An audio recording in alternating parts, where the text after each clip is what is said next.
With glowing hearts we see thee rise, the true north, strong and free. From far and wide, oh Canada, we stand on guard for thee.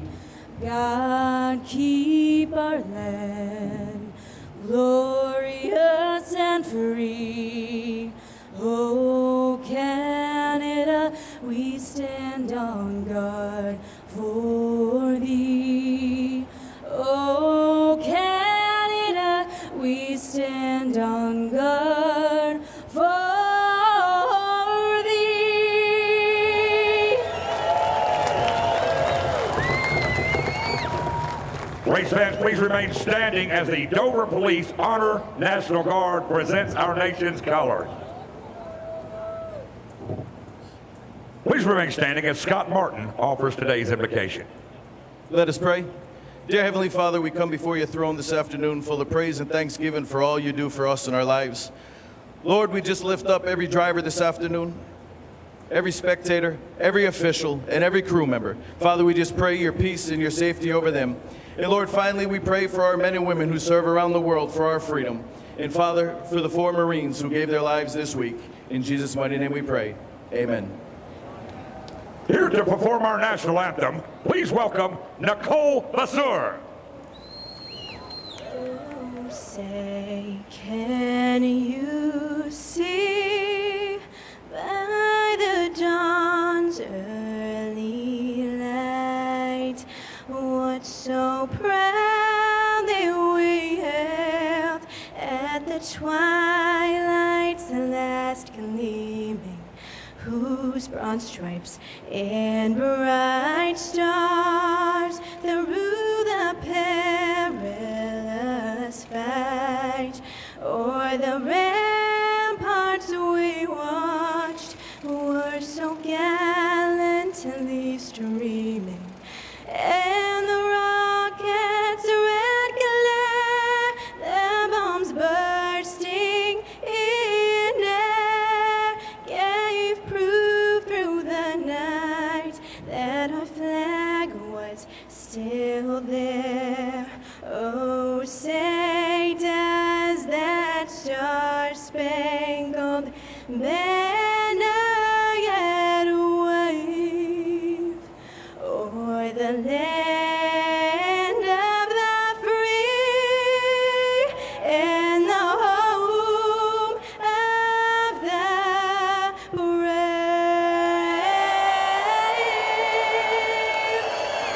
Let's hear it one more time for Nicole Basur and a performance of our national anthem, and to April Cookman for her performance of the Canadian national anthem. 40 drivers about to climb behind the wheel of the race cars and take on the Magic Mile. 200 laps of white knuckle racing. We'll be back with a command after this.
is in New England.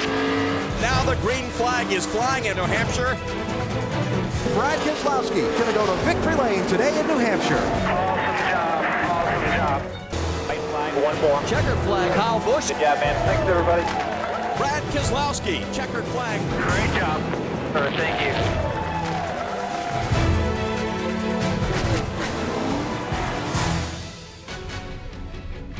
Welcome back to the Granite State. We're 90 miles northwest of Boston, about 48 miles from the Atlantic coast, getting ready for race number 17 of the 2015 season for the Xfinity Series. Jeff Burton, you won this race back in 1992.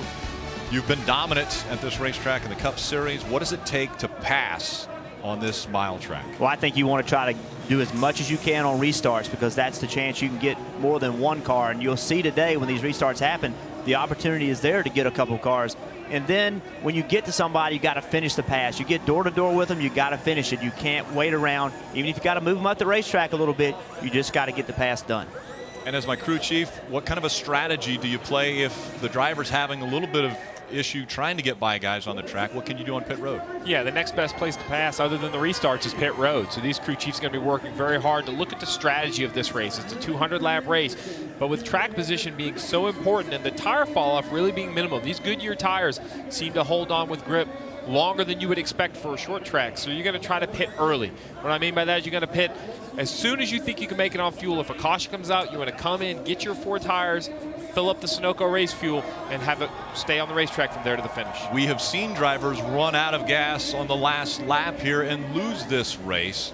Do you gamble if you are an Xfinity regular and want to steal a win away from maybe one of the big 3? Well, I think the sport has gotten so aggressive with their pit calls that if there's a caution 5 or 6 laps outside your fuel window, that's not a gamble anymore. That's the normal. And when that happens, we're going to see a big majority of this field come to pit road. No question. You have to just assume some cautions are going to come out, hope they come out, go ahead and pit. If it doesn't work out, it doesn't work out. It's worth the risk. Joe Gibbs Racing makes up row number 1 with Denny Hamlin and Kyle Busch. Between Kyle Busch and Brad Keselowski, they've been dominant at this track. It's time to fire the engines, so it's time to go for our command. We go once again trackside. Ladies and gentlemen, boys and girls of all ages, we are moments away. 40 of the planet's most talented racers are ready to battle here at the Magic Mile. They are the Fraternal Order of Go Fast. And here to give the command to start their engines for today's race, please welcome your Grand Marshal, Bentley Warren. Drivers, start your engines!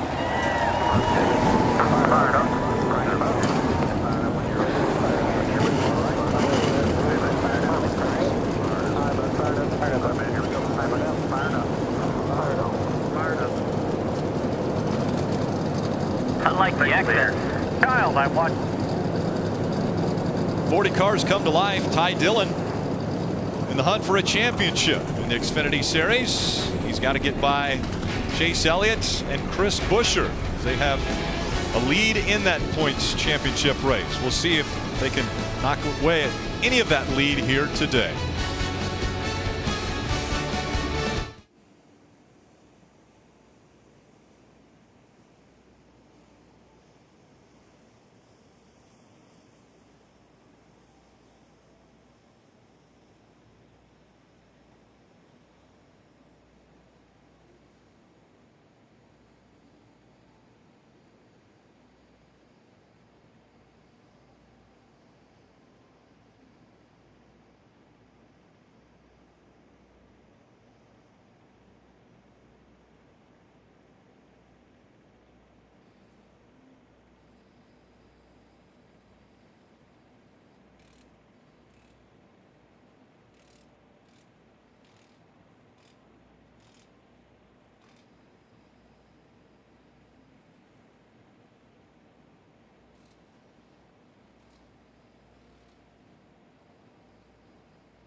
NASCAR on NBCSN is brought to you by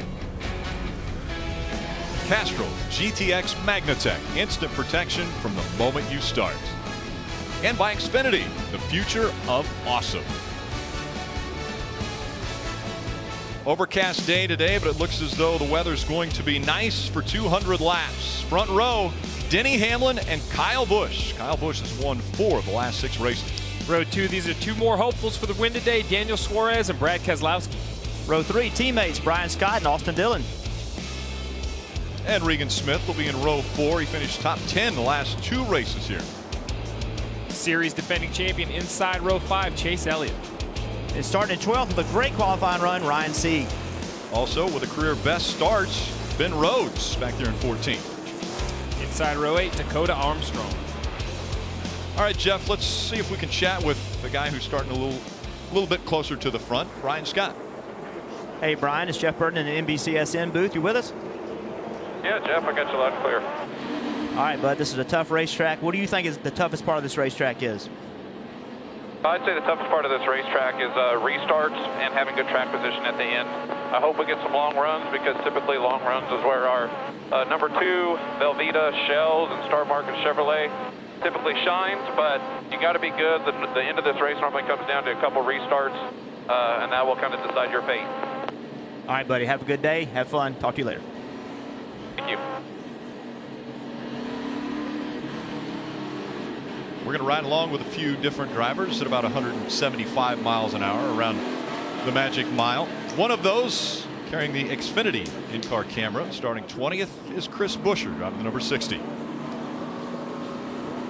Also ride along with the DC Solar in-car camera, starting 13th, number 42 of Brendan Poole. Brian Scott, we just talked with him. He starts 5th today, and he'll carry the Chevy on board. And Denny Hamlin has a pretty good perspective from the front as he will start number 1 with his Toyota in-car camera. Plenty of storylines will follow. Let's get a few more. Let's go down to Dave Burns. Sunoco rookie Daniel Suarez addressed the media this morning on the heels of his 4th place finish at Kentucky. 2 things I picked up on. 1, he loves this track. He's raced here 5 times in the K&N Pro Series. Secondly, he said his teammate Kyle Busch has been very, very helpful, and he must be listening. He'll start 3rd today, Kelly Stavist. Rose is making just his 3rd career Xfinity Series start tonight in the 88 car. He's a K&N Pro Champ. Raced here in those cars, but that's a completely different animal. He's been hard at work, and his crew chief, David Ellens, is really impressed with this 18-year-old. He starts 14th, but could turn some heads today, Marty. Kelly, if there is such a thing as momentum in racing, Kyle Busch and Joe Gibbs Racing certainly have it right now. Kyle will start 2nd today. As I talked to him earlier today, he said, quote, winning cures all. They won last week in the Sprint Cup Series. They would love to win today and help out tomorrow's effort as well as they try to make the chase. Mike? Marty, using pure New England vernacular, there's only one way to describe Brad Keselowski at this racetrack. Wicked fast. And each of his last 2 Xfinity races here, he not only won, but did it in dominant fashion, leading nearly 300 laps. He's got a great race car today and hoping to pull off a few more tricks here at the Magic Mile. Rick? I love it. Wicked fast. One thing that's a little bit different in this Xfinity race is Brad Keselowski's not starting from the pole. The last 4 Xfinity races from here at New Hampshire Motor Speedway, it was Brad Keselowski who leads the field to the green flag. But today it's Denny Hamlin.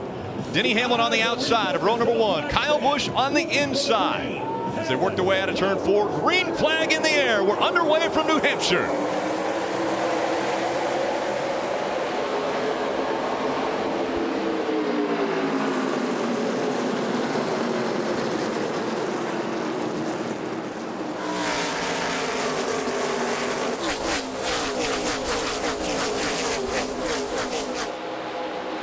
Two and 3 wide as they went into turn 1 on the initial start of the race. Down the backstretch, still 2 and 3 wide, fighting for spots. It was Kyle Busch with the great start, jumps out in front of his teammate Denny Hamlin. He did get a great start. It looked like Hamlin had a little bit of trouble with wheel spin. You can see the back of his car moving around a lot, and Kyle was able to clear him getting into turn 1. Kyle really needed to clear him too, because you don't want to be on the inside of somebody getting into turn 1. That enabled him to run the line that he wanted to run. Here comes 33. Austin Dillon on the inside of his brother Ty Dillon in the 3. Just behind him, Regan Smith trying to keep up with Chase Elliott in the 9. Yeah, you see how difficult it is to run that lower line there on with Regan Smith. He was underneath the 9, but just so little grip down on that flat part of the racetrack, he couldn't maintain his momentum. That's what makes this track so difficult. We're going to see it all day long. You think you're underneath a guy like the 22 is here on the 2, Brian Scott. Can he make it stick? And the reason why, there's less banking on the bottom of the racetrack, so he cleared him getting in the corner, no problem. But down on the bottom, on the left, below the left sides of the 22 car, and where the 2 is right now, there's less banking. You can see the front of the car pick up on the 2. It's very difficult to make grip down there just because it's so much flatter. Progressive banking of this racetrack, 2 degrees down at the bottom of the track, like you were mentioning. It increases up to 7 degrees up toward the wall, so they do lean on the banking a little bit higher in the groove here. Brad Keselowski has won twice in the Xfinity Series. Also won in the Cup Series a year ago, as we see side-by-side racing continuing. Chris Buescher in the 30. Yeah, we mentioned Chris Buescher at the beginning of the show, too. He's our points leader in the Xfinity Series. He has to be very patient back here. I know he wants to get up into the front, currently 21st. But this 60 of Chris Buescher has to understand he has 200 laps. Pick and choose his positions, because you're just going to see here just how crazy it gets. It's very flat. It's very low on grip. Here comes Austin Dillon getting by Brian Scott in the 2. Brian Scott, after starting up in the 5th spot, has dropped back a position. Daniel Suarez in the 18 coming at us with Brad Keselowski just behind him. Brad moving to the inside, and he'll take the spot away. Suarez almost looks like, look, you've passed the 2 behind me, you've ran me down in one set of corners, I'm going to let you go. This is a smart move by Daniel Suarez. If he wants to learn how to get around New Hampshire, I can't think of a better guy to follow in the Xfinity Series than Brad Keselowski. Yeah, Daniel talked a lot about Kyle Busch helping him with his line, helping him understand how to use the throttle, the brakes, all those things at this racetrack.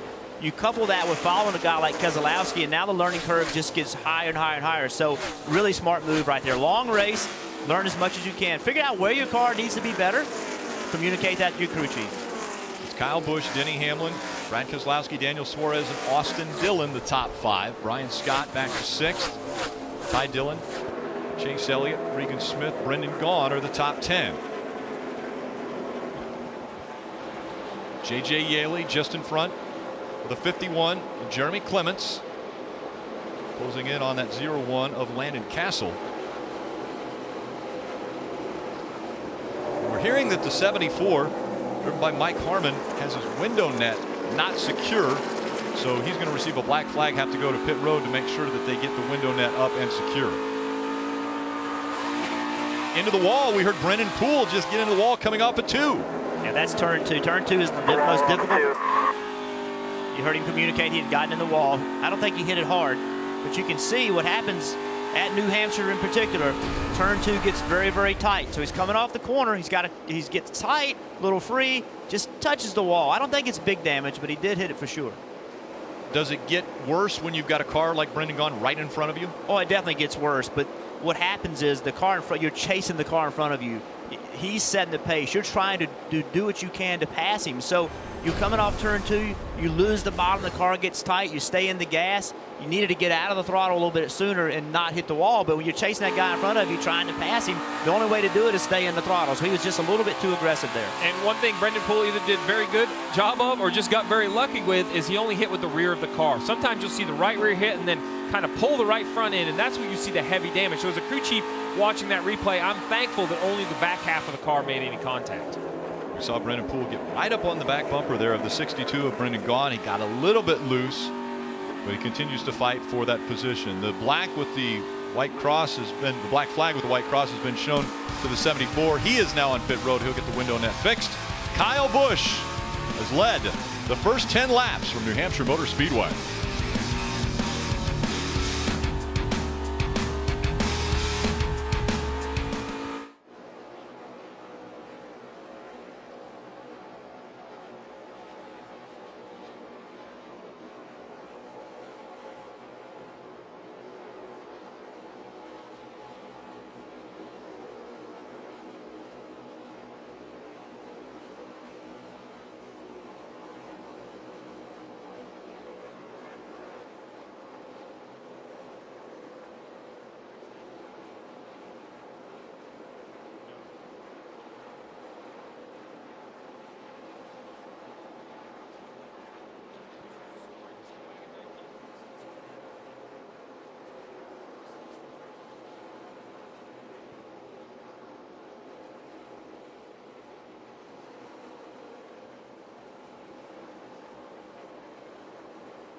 Today's aerial coverage provided by our partners at Smithfield Foods.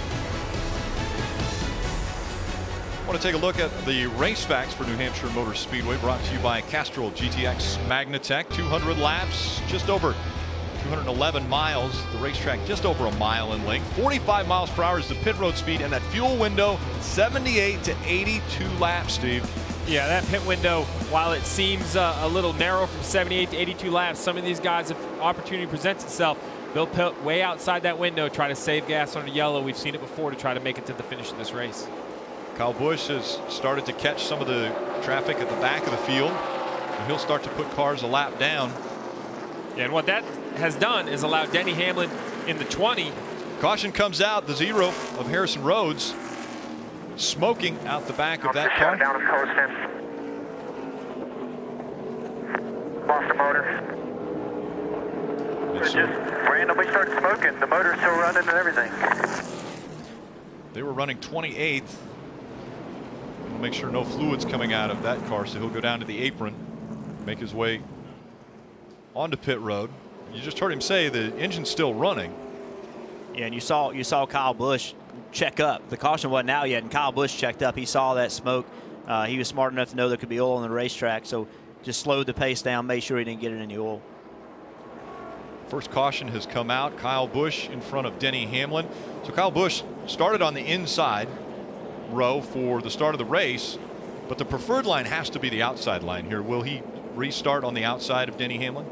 I think he'll pick the outside. I thought, he got the lead on the straightaway. He didn't get the lead because of what happened in the corner. Then he had trouble getting going on the restart. So I believe he'll take the outside. Will we see anyone pit here, Steve?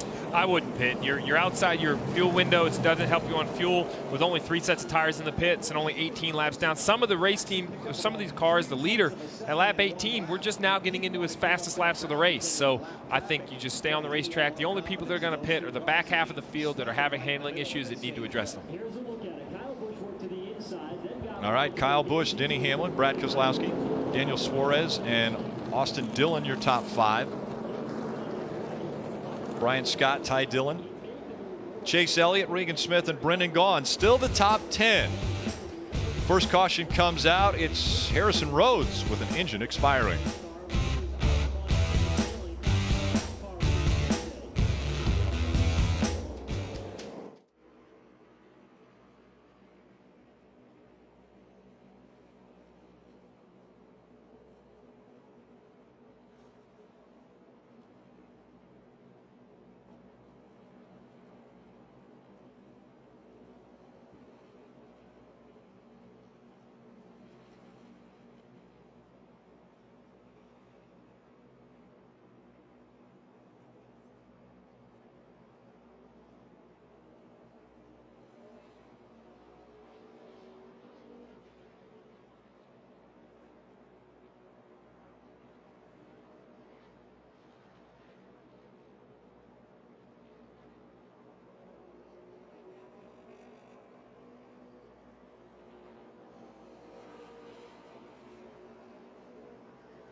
Welcome back to Xfinity Series Racing from New Hampshire. Very interesting communication between spotter and driver on the start of races. Here's what the 20 team had to say. The initial start, when you were calling green, I didn't see a flagman at all. I didn't see the flag. I didn't see anything. Yeah, 10-4. I'm watching when they start tapping the honorary start or whatever on the shoulders when I tell you to go, right before they throw it. That's when the 54 fired off. They do the same thing, I know. And that's what won Kyle Busch the lead. So remember, on the initial start of the race, the flagman starts a race. On every other start, it's the leader that starts a race. So the spotter is watching the guy behind the flagman that reaches over and taps his shoulder and tells him when to throw the green. He wasn't waiting for the green. He was waiting for the signal to throw the green. And it's not the NASCAR official flagman. It's an honorary flagman. So that, you know, that person that probably doesn't have as much experience, maybe a little bit. By the time you tap him on the shoulder and he waves the green flag, there's a little delay. The spotters, they're not waiting for that. They're pretty sharp and stay on top of that. Kyle Busch leading the field out of turn number 4. Denny Hamlin on the inside. We're back to racing.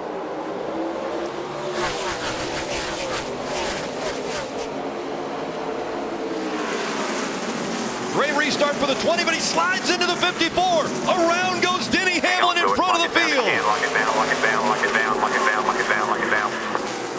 Kyle Busch checks up. The field come by here. Let them come by here. Get it fired up if not. Kyle Busch trapped up against the wall, and the 20 of Denny Hamlin.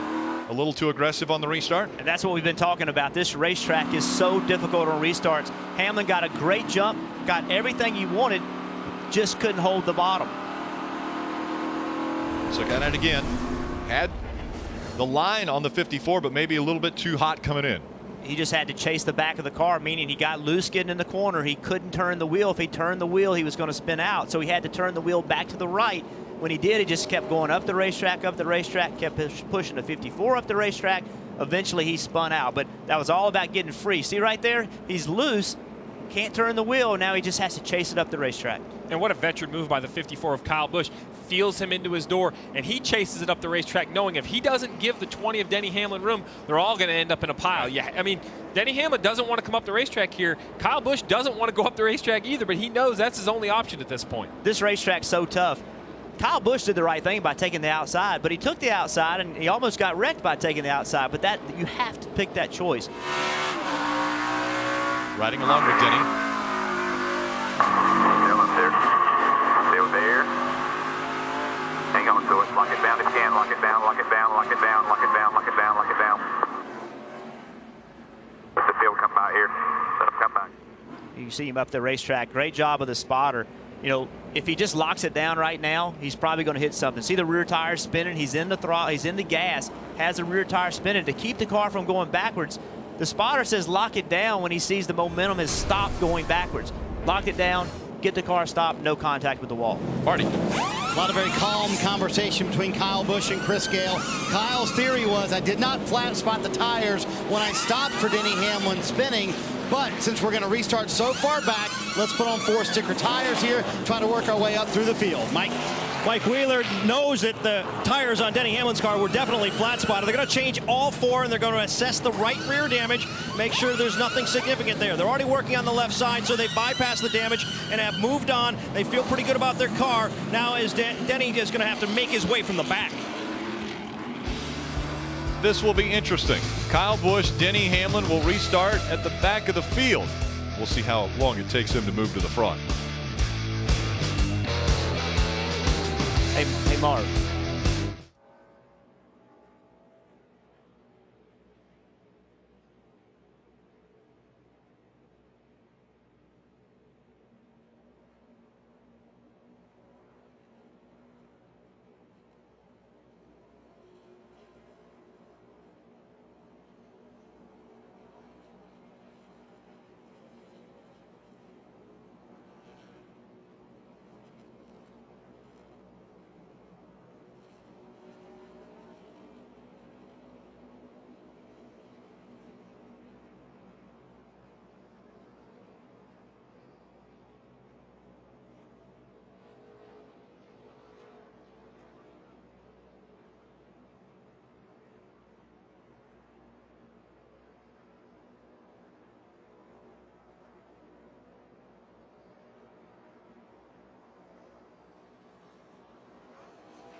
And welcome back to New Hampshire Motor Speedway. Xfinity Series racing from New Hampshire, presented by Castrol GTX Magnatech. The two fastest cars from qualifying will now be restarting at the back of the field.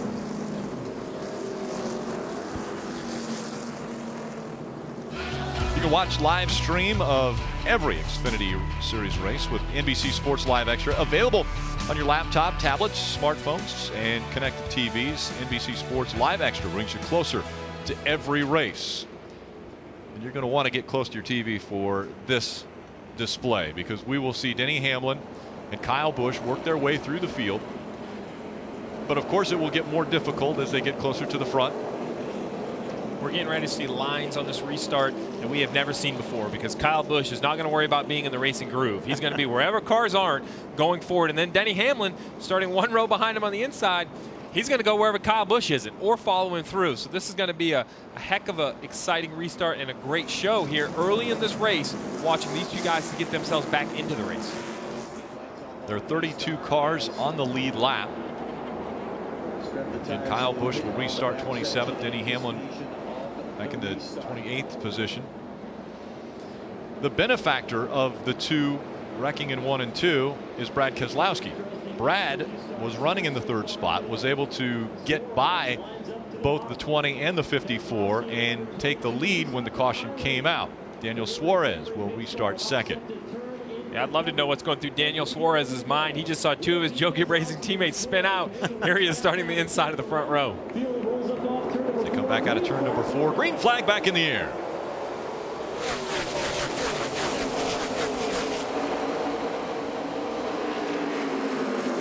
Brad comfortably out front. Elliott Sadler trying to work his way through the field. Ryan Scott on the outside in the 2, trying to hang on to 2nd as Daniel Suarez now works to the inside.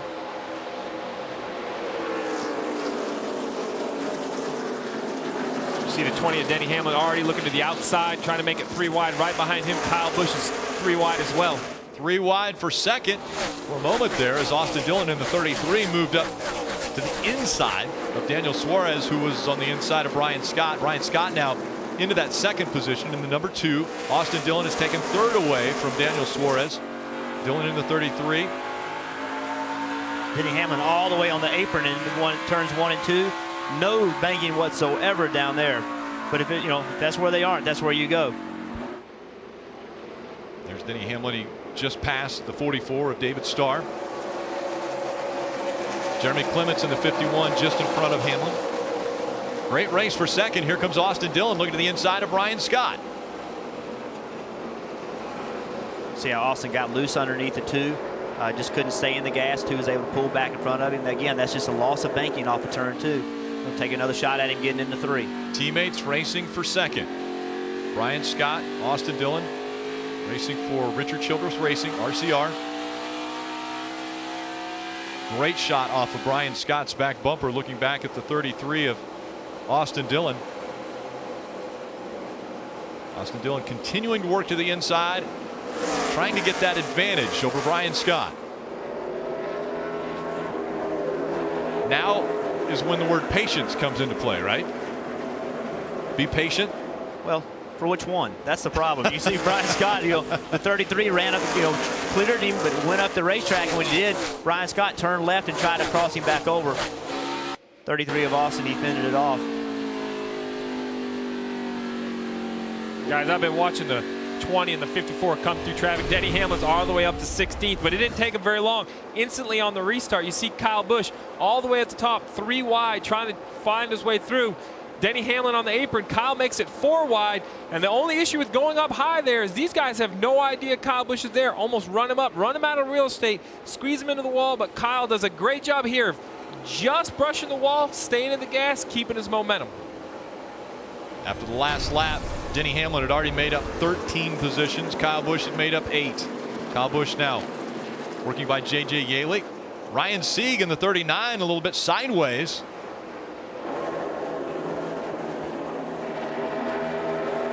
And still wiggling the car, thinking that there must be something wrong with that 39 for Ryan C. Well, I think he was trying to clean off the debris that you get on the tires when you run up out of the groove.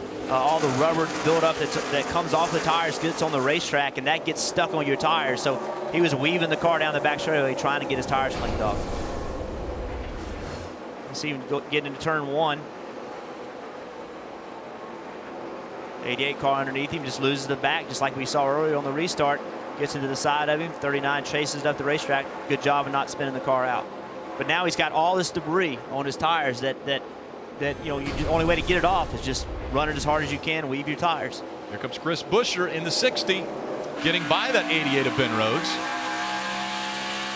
Chris Buescher up to the 13th position. And that's what we talked about at the top of the show. Chris Buescher has not had the best car all weekend long.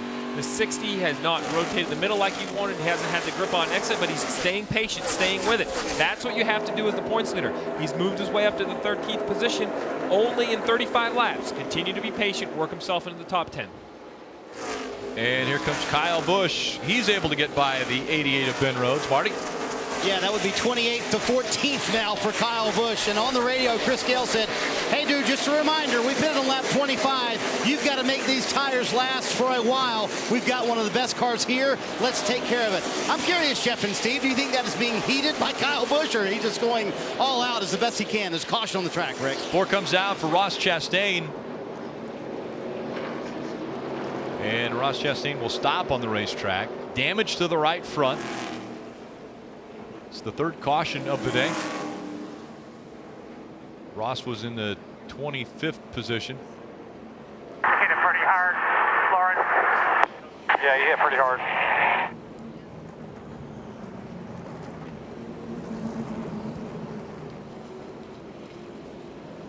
So he stops up at the top of the track as the field goes by. Once again under caution. Now, crew chief, we're at 37 laps complete. When does Brad Keselowski decide he wants to come in when it's probably going to be a 2-stop race? Well, I think you can make it from here on 1 stop only. So I think when pit road does open, I would call my driver in. It's still early. There's not a lot of laps in your tires, so we perhaps might see just some right side tire stops. But you have to understand that tires don't seem to be a huge advantage here. So you want to be on pit road the minimum amount of times. If you got to that 1st stop window, you're in it, I would come down pit road. Brad Keselowski with team communications we listened in just moments ago. You're just outside a window here, but with yellows, I'm pretty sure you can make it. I think they're listening to you, Steve. Well, Greg Irwin, he's a veteran crew chief in the garage. I don't think he needs to listen to me. He understands exactly what he has. He has a fast race car, and he wants to put himself in position to have the opportunity at the end of this thing and have track position. The interesting thing is going to be is the 20 and the 54, what do they do? Because they were just on pit road. So if they choose to stay out, that's great. They get their track position back, but they're going to be short on fuel. So do they come and get fuel only? As fast as those cars were on the restart, I would bring them both in for gas only and stay with the leaders on fuel strategy. But I'm not a crew chief anymore. I'm watching it from this side. You're definitely a crew chief. You're our crew chief, Steve.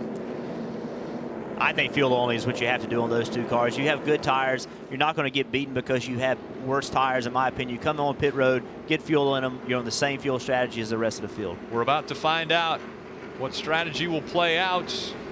Let's go to Dave Burns. They told Daniel Suarez, take care of your tires, so I suspect they won't be changing 4. He said, I've been a little bit aggressive on my line going into the corner, so that's made my car tight. They won't adjust too much. Dave Brian Scott said the car was just overall loose. He said, I'd love some forward drive if you can help me so they can take a half-pound of the right rear. It'll just be 2 tires for Brian Scott. Mike? Austin Dillon saying his car took off real good. It was just a little bit loose on the early side of the run. Right side's only on the 33. Meanwhile, the 22 in for service. Sunoco race fuel, and Keselowski's away. They worked a little bit on his entry with a chassis adjustment, and he doesn't win the race off pit road. Yeah, Denny Hamlin had the preferred spot up front after winning the pole earlier today. Looks as though they did no tires, just fuel, and they win the race off of pit road.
NASCAR on NBCSN is brought to you by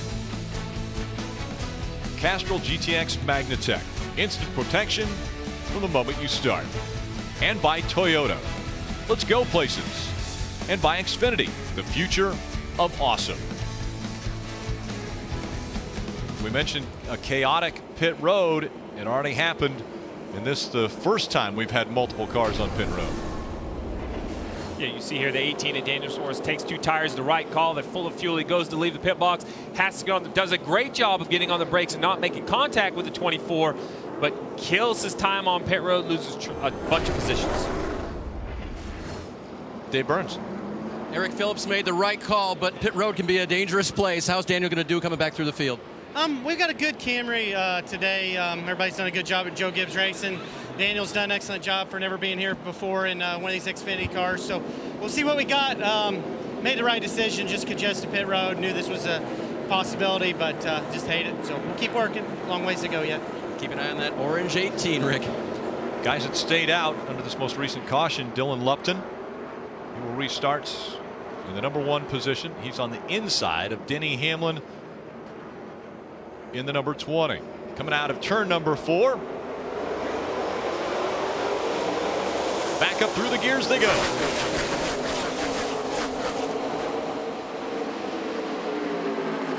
Three wide for second. Kyle Busch on the outside.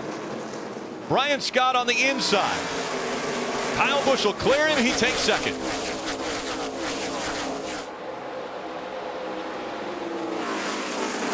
And as quickly as that happened, how did it happen? That Denny Hamlin and Kyle Busch are back 1 and 2. Well, it happened 2 simple ways. They have very fast race cars. They took the most of the 9 laps we had after they came and got tires on, drove back up into the teens, but then their crew chiefs, very, very smart. They call him to pit road for just a splash of gas. You see Kyle Busch turning underneath the 20. He wants to take the lead from Denny Hamlin. Side by side, down the back stretch they go. Here comes Kyle Busch. Right on the driver's side door of Denny Hamlin. As they go into 3, he has the advantage. Kyle Busch takes the lead away here in New Hampshire. Yeah, I think if you're Denny Hamlin, you don't have much choice but to kind of give that spot up without a big fight. You're the one that spun out. You're the one that caused them to both go in the back of the pack. So you kind of got to give that spot up, say, okay, we're even now, and now go back racing. And again, their teammates driving for Joe Gibbs Racing. Here comes Denny Hamlin. Looking to the inside of the 54, trying to take the lead back.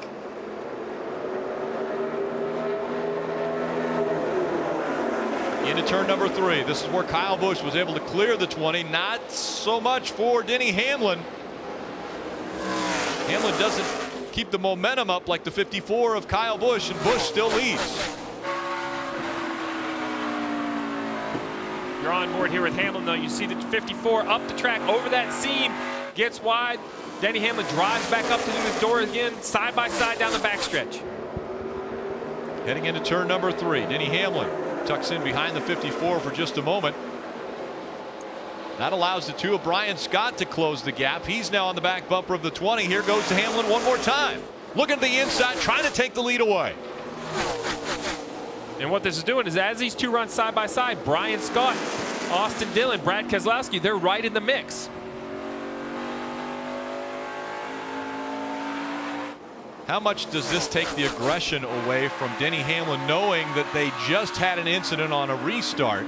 Does he have to drive a little more cautious because up the track he goes again with his teammate? He did it again. He got in the corner and got really loose. You saw the back of the car wiggle. He ran the 54 up the racetrack again. Kyle Busch is not happy at this moment. I can guarantee you that. Brian Scott trying to hang on to second now. Kyle Busch on the outside. Here comes Austin Dillon looking to take third away from Kyle Busch.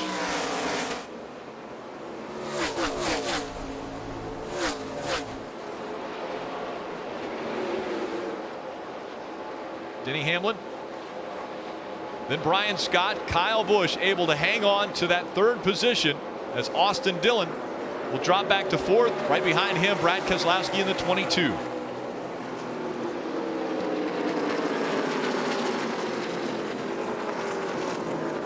Top 5, nose to tail. Denny Hamlin, about a 0.3 of a second gap between he and Brian Scott running 2nd. Kyle Busch back in 3rd.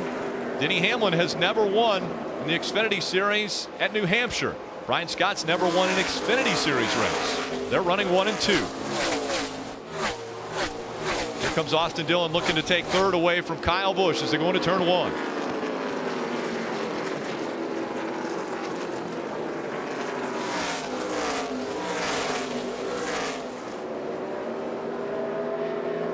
Down the backstretch, side by side. The battle for third continues. Austin Dillon running down on the part of the racetrack that has virtually no banking. And you see behind them Brad Keselowski. He's running a little different line. He enters shallow, gets up in the middle of the corner, gets the car turned, and tries to get that great run off the corner. He knows these guys are going to be side by side right here. He's going to turn to the bottom, try to get in the gas early, pull up next to the 54, maybe even get both of the cars.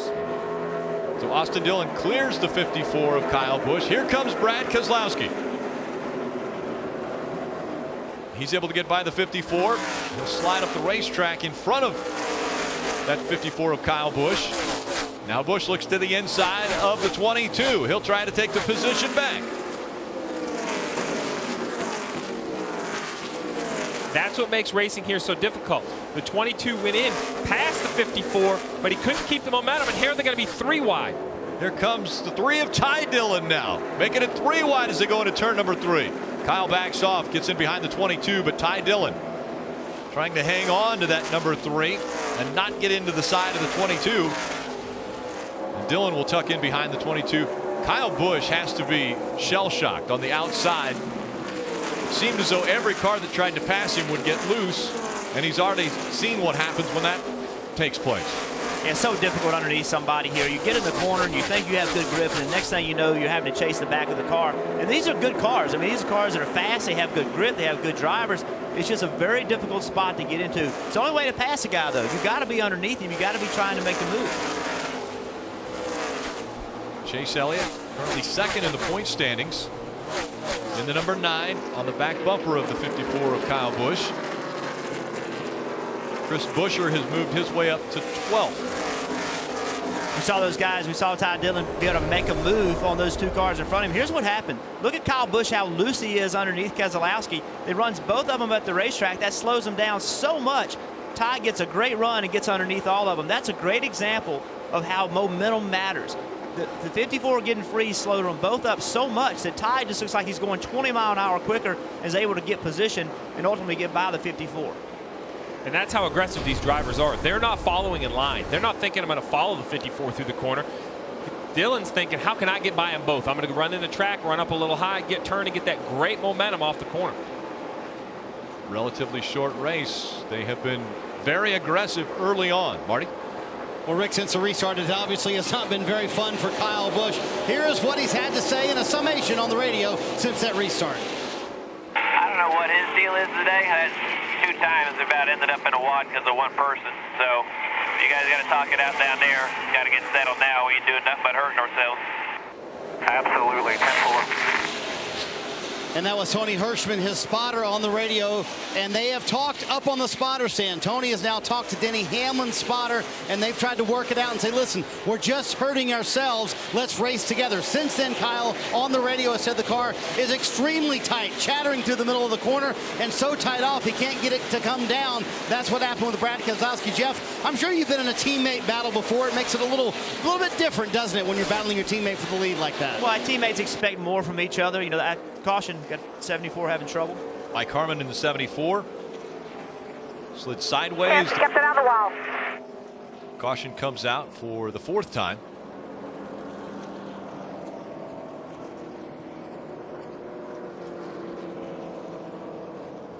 So what I was saying is I think teammates kind of they always want a little more from each other. So watch the 20, drives underneath the 54. He's not trying to run into him. He gets on the bottom, has to chase the car up the racetrack again. He's not wanting to do this again. I mean, he's not wanting to get into the 54 again. He's driving in the corner a little too hard, trying to get the position. You can see the back of the car. He's chasing it, runs up the racetrack. I mean, ultimately, it's his responsibility not to run into his teammate, no question about it. But he's not doing it intentionally. This is the reason for the caution. Mike Harmon all the way down into the grass. We thought guys were a little bit low when they were running on the apron. Mike got into the grass. He was so low on the racetrack. Denny Hamlin is out front. Brian Scott scored second. Austin Dillon, Brad Keselowski, and Ty Dillon your top 5. Kyle Busch, Chase Elliott, Daniel Suarez, Brendan Gaughan, and Brennan Poole has made his way into the top 10.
Welcome back to NASCAR Xfinity Series racing from New Hampshire, presented by Castrol GTX Magnatech. See if we can chat with race leader. Hey, Denny, it's Jeff Burton in the NBCSN booth. You with us? 10-4. Hey, man, it's been an extremely exciting start of the race. I see you're pretty loose getting on the corners. Anything you can do to help that at this point in the race?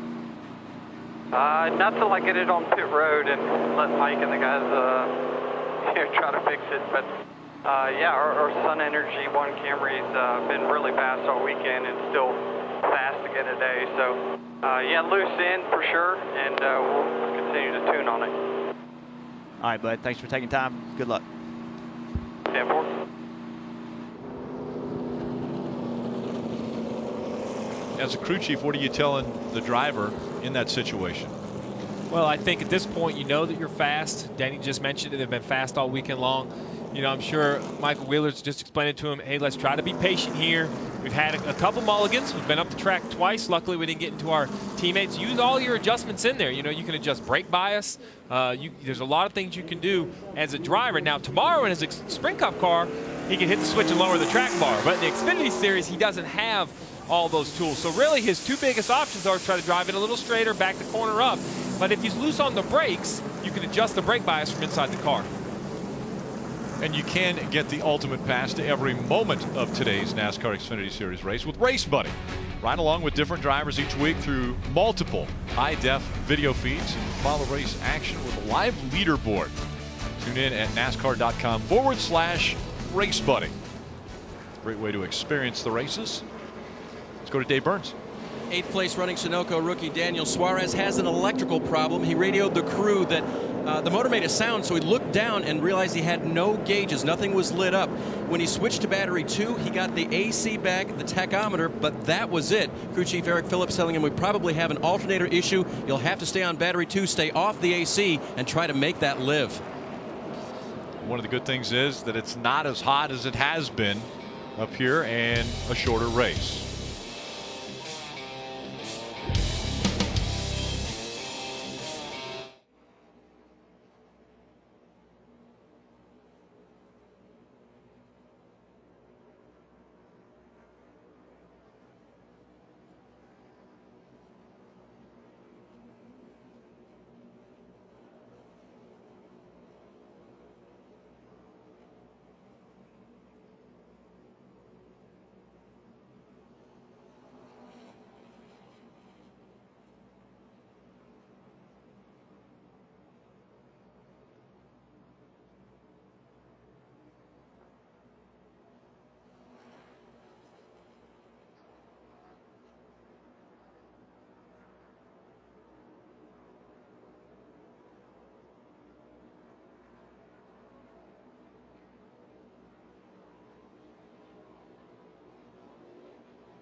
We've completed 64 of the 200 laps of NASCAR Xfinity Series racing from New Hampshire, presented by Castrol GTX Magnatech.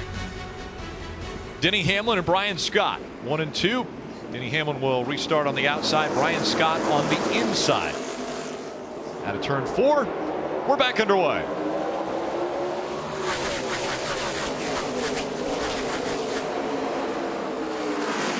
Austin Dillon looking to the inside of Brian Scott. Brad Keselowski runs that second line. Kyle Busch looked to make it 3 wide for the 3rd position. I was watching that. I'm thinking, you're not going to do that, are you? But he decided not to. Well, other drivers have been aggressive around him. I wonder if it's about time for him to get aggressive. They don't want that. Denny Hamlin in front of Brian Scott. Here comes Austin Dillon looking to the inside of Brad Keselowski for the 3rd spot. See what Kyle Busch is trying to do. He wants to follow Keselowski to get on the outside of the 33 car. If he can get on the outside of it, he can pinch him down and try to take that spot. Here comes Ty Dillon in the 3, looking to the inside of the 54 of Kyle Busch. And Ty Dillon is going to take that position away. That's a great job by Ty Dillon to not only get the position, but be able to power down off turn 4 just enough to get in front of the 54. Now he's looking at a big slip by his brother. Up the track he goes. By Austin Dillon. And he'll drop back 2 positions. Here comes Kyle Busch back to the inside of Ty Dillon now. Trying to take 4th away. It seems very slippery out there on the track today, Jeff. Oh, there's no question. When just the guys on the outside of you have to pinch your car off. It just, the back end wants to come around. That's New Hampshire. Nothing new. Nobody should be surprised. It's hard to manage, but it's how this track has been for forever. It's just part of New Hampshire. You think it's slippery now. They have 20 laps on their tires. You wait until we get to the end of this race. Oh, a huge move right there by the 33. You wait till we get to the end of this race with 40, 50, 60 laps on their tires on these race restarts. It's going to be even crazier. Car sideways coming out of the turns. That time it was Austin Dillon's turn. We saw Daniel Suarez make an aggressive move by Ty Dillon to take his spot away. And he's done a great job of getting himself back up toward the front after having that bad pit stop. He's worked himself up to 6th place. So he's taking advantage of other people's mistakes. A lot of his moves has just been smart moves. Other people have made mistakes and he's taken their spots. He's worked himself back up. Good job. Mike. And Rick, as we've just seen the 33, a few wiggles, the car's apparently very loose. I had a conversation with Austin before the race, and his main concern was how the weather would change. He felt like it was overcast and they were set up for that, but as we can see the sky right now, the sun's starting to break through, and it appears the temperature is beginning to rise. I'm just curious if this may be a factor in why this car is becoming loose. We want to look back at Austin Dillon getting sideways coming out of 2. That's pretty loose. I mean, he's in the throttle, just trying to keep his momentum up, and the thing just rolls around on him, stayed in the gas the best he could. And his brother Ty Dillon behind him. There he goes again. There was Austin in the 33 sideways. So he's complaining about being loose. He's talked about it to his team. All he can do right now is ride it out. It probably will get better as this run goes longer, and it will probably get better. That's opposite a lot of racetracks. A lot of racetracks, if you're loose, you're just going to get looser. But at this racetrack, you tend to get tighter as the run goes on. So I think his car will get some better, and definitely being around away from all the other cars, that's going to help his car drive better as well. Is that because you're burning off fuel, which is in the back of the car, a little weight off of the back of the car, or does that make you tighter? I mean, does that make you tighter, or does it make you looser when you lose that fuel in the... Hey, I'm a driver. You got to ask somebody that knows. I was looking at Steve. I apologize. Well, I think, the fuel burn off does help the car get a little bit tighter, but I think really the big issue here is it's such a long corner that you just lean on the right front consistently while you're trying to get it to turn. Like you're on board here with Brendan Poole. He's just waiting to pick up the throttle. He's just waiting for the car to settle down. And these front brakes run so hot that the front air pressures just build up because of the brake buildup, and I think that's really what generates the tight condition in the long run. And we want to go through the field. Let's go down to Mike Massaro. And it's interesting you say that, Steve, because Mike Wheeler told Denny Hamlin not too long ago, as he was telling him the car was loose, to make sure the brake fans are off. Perhaps they want that pressure to build up. That's what they're trying to correct on the leader right now. Mike Ryan Scott in the second position. This team, he told me earlier today, we just need a good run, a solid finish. They had 7 straight top 10s in April and May. They just had 2 top 15s since then. Late in the run, he said the drive off gets a little bit better, but they struggle early in the run with a drive off the corner. That's what he's struggling with the most. Mike? Brad Keselowski's car has become a little bit finicky. He said on one lap it feels like it's on the splitter, but the next lap it gets a little bit loose. Says the center is okay though, but he'd like it to be just a little bit more consistent. Marty? Kyle Busch back up in the 4th position. Chris Gale told him on the radio just a moment ago, hey, just be very calm. Remember, we're 14 lap older tires than everybody else. Soon we'll get back on their same tires. Kyle's still struggling with the car too tight off, Mike. Austin Dillon still fighting a very loose condition. He says he's pretty good in turns 3 and 4, but not so good in turns 1 and 2. And especially on 2 tires, that's when he really gets loose. He doesn't want to do 2 tires next time, Dave. Daniel Suarez got blocked on pit road. He has an alternator problem, and yet he's picked up 2 spots since the restart. Good job, rookie. Dave, Ty Dillon back there in the 7th position right now. And this team needs to gain some points. They lost 42 points to Chris Buescher in the last 5 races. And they're also having some problems with a radio, a little radio bleed over on the channel that's bothering him as he drives, Mike. Chase Elliott was saying his car was neutral to tight. They made a pretty significant adjustment on the last stop, wedge and track bar, but that's made it way too loose. He said those changes did not help. Expect them to go back next time around. Dave? Coaching isn't just for the young guys. This can be a tire management race, and Brendan Gaughan was told that early on. He took right side tires his first time down pit road. Behind him, Regan Smith was bouncing all over. That's what he told the crew. So they gave him 4 tires and a wedge adjustment. He's picked up 5 positions since the restart. And as for Bubba Wallace, he was a right side tire changer, actually 4 tire changer, and he's not as loose as he was on the first run. That's good news for Darrell Wallace Jr. in the 6th. Kelly? Brendan Poole making his first Xfinity start here in New Hampshire. His crew chief Mike Shiplin told me that he learns every time he goes out in his limited schedule. He's usually better at the end of the race than he was in the beginning. Right now his car a little loose all over, but he says it's pretty good. J.J. Yaley, Ryan Reed, and Chris Buescher, your top 15. Great job through the field. As we see Darrell Wallace Jr. just in front of the 62 of Brendan Gaughan. And points implications for Chris Buescher as he runs in the 15th position. The point leader coming in. Chase Elliott runs in the 8th position and Ty Dillon in 7th. Those are the 2 closest in the points. Marty. And Rick, when I talked to Chris Buescher before the race, he said, you know what, we have just flat missed it this weekend. He said, we just can't find the balance. We've been loose, we've been tight, we can't make the car work. And Jeff, I'm curious from your standpoint, here's the championship leader. It's a fine balance. They started 20th today. How aggressive do you play it? If you play it too aggressive, you might hurt yourself. And how much do you start watching the championship points when it's the middle of July? It's a very interesting predicament for the 60 team this weekend. I think what you do is you just play to your strengths. You know, you have to deal with what you're dealing with. And what I mean when I say that is accept the situation you're in. You're not running well. Keep working on the car. Keep trying to make it better. Don't try to trick yourself into doing something unless a strategy presents itself. Take that. But otherwise, just keep working on your car and trying to make it better. Ben Rhodes closing in on the back bumper of Chris Buescher. Denny Hamlin now with an 0.8 of a second lead over Brian Scott.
The Verizon IndyCar Series is gearing up for the end of season push. Tonight they hit the short track, Iowa Speedway. It's the Iowa Corn 300 at 8 p.m. Eastern on NBC SN. I want to see who's topping the Xfinity speed charts for here at New Hampshire Speedway.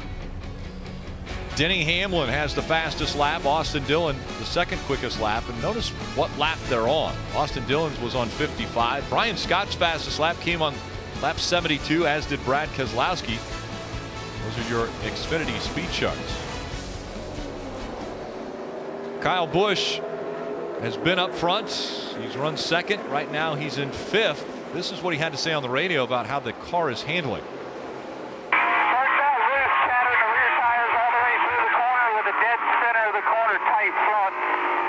As I go, that tight dead center with the front stays. The back gets a little bit better on entry, and then I'm tight off. 10-4, copy that, man. Like Denny and the other guys up there, really loose in, but they're turning good on exit. That's a wonderful job by Kyle Busch explaining not only how his car is driving now, but how it goes through the course of the run. He starts with the front being a little tight in the middle, the back chattering. As they run, the back chatter seems to go away a little bit, Jeff. The front tight gets a little bit stronger, which you can imagine that's kind of normal here for New Hampshire. And I love this crew chief's response. He took one out of my book. Yeah, I hear you. That's how they're all driving. Just stick with me. We're going to get back up to them. And he talks about chattering the tires. From a driver's standpoint, it actually feels like the tires are bouncing up and down on the track as you're turning the car. So when your rear tires are chattering, there's no rear grip. So when he talks about rear tires chattering all the way through the corner, that is very difficult to manage. Very hard to drive a loose race car, especially on corner entry. Through the middle and off, hey, that's not too bad. Corner entry, that's hard to manage. And listen, why is it important to know all of that? Because different adjustments affect the car at different times in the run. If we're hurting speed early in the run, maybe it's air pressure. If it's late in the run, maybe it's wedge. You have to offset those adjustments, Marty.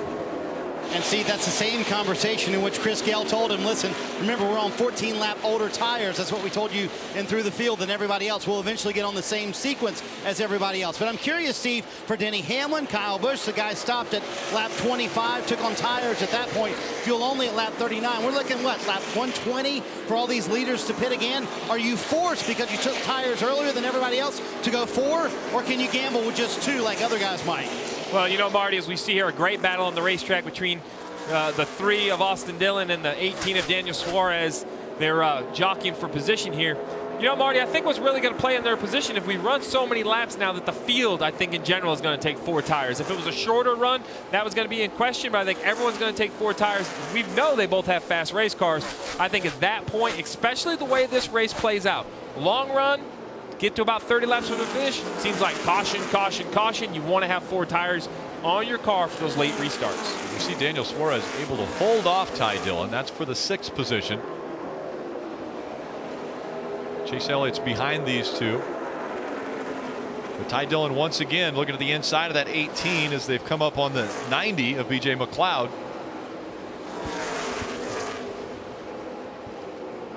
Again, I know we talked about it earlier, but Daniel Suarez has done a really good job today. I mean, he got himself dug in a hole. He didn't do anything wrong. It just happened. He didn't panic. He's worked himself back up, and now he's done a really good job of keeping pace. He's got a good car behind him. Ty can't get by him, so I'm really impressed with the improvement that Daniel has made. I mean, he has, from where we started in Daytona to where he is today, he's made huge improvements. And the hole that he dug himself into was on pit road when he got blocked in trying to come out of pit road. Dave Burns. And still kind of blind when it comes to what's going on with the gauges, but we believe that battery 2 is running the tack, so when he hits pit road, hopefully he won't be speeding. One thing to keep in mind, he joined Darrell Wallace Jr. at the top of the Sunoco rookie board this week after that great run at Kentucky, finishing 4th. They're now tied. Daniel Suarez going for Rookie of the Year honors. So if he has no tack, what he's hoping for is a caution so he can pit under caution and follow other cars. If he pits under green, that's very difficult to deal with. The only way you can gauge pit road speed is by looking at your tack. So if he doesn't have it, he's going to have to go extra slow or actually give the spot up to the 3 and follow the 3 down pit road and use him as your gauge for pit road speed. But if his tack does quick working, that really causes a lot of problems under green flag pit stop. My bigger concern isn't the tack of Daniel Suarez. My bigger concern is if he is having battery trouble, alternator trouble, he's had to shut his brake fans off. As we run into this long run, those brakes are going to get hot, heat up the front tires. It's going to hurt the handling of his race car. Someone who is not getting hurt over the long run is Brian Scott. I continue to watch this timing and scoring, and he's done a great job of running in second to Denny Hamlin this entire run. But for the last handful of laps, he's actually been faster than Denny Hamlin. He's cut that lead down to under a 1.5 seconds now. Very consistent, very smooth. This is a guy we've talked about trying to get his first win. He just needs to continue doing what he's doing, and he'll end up in victory lane, Marty. See, the biggest issue for them is drive off the corner. And he told Mike Hillman Jr. a couple of times, said, listen, early in the run, that's where I'm hurting, the middle of the corner off, which is so key here. He said, but the longer we run, the better we get. And I'm sure you've had a car like that here before, Steve. Middle of the corner off is huge here at New Hampshire. Yes, it's absolutely huge. And Jeff and I ran into Mike Hillman Jr. earlier in the garage, and he said that his car was just a little tight in the middle in practice. They had made some adjustments, so it seems like they have got the rotation back into it. Now it's drive off. What I like that as a crew chief is, hey, Jeff, you got a gas pedal. If I get it through the middle of the corner as a crew chief, if I get the car to rotate, your job is to really feather that throttle and get it up off the corner. Yeah, because there's no perfect race car. You have to make sacrifices. And the sacrifice that you don't want to make at this racetrack is roll in the middle of the corner. You have got to roll the corner without plowing. If you're really tight through the middle, you're done. If you're a little loose on exit, I agree with Steve. That's my job. I got to manage that. But if it's tight in the middle, there's nothing I can do to help it. Brian Scott running second, about a second behind Denny Hamlin. He had been clicking off laps one after the other faster than Denny Hamlin. That time by, he was caught up behind one of the slower cars on the track, and that hurt his lap time. Denny Hamlin was fastest that last time by. Here comes Ty Dillon once again, looking at the inside of Daniel Suarez.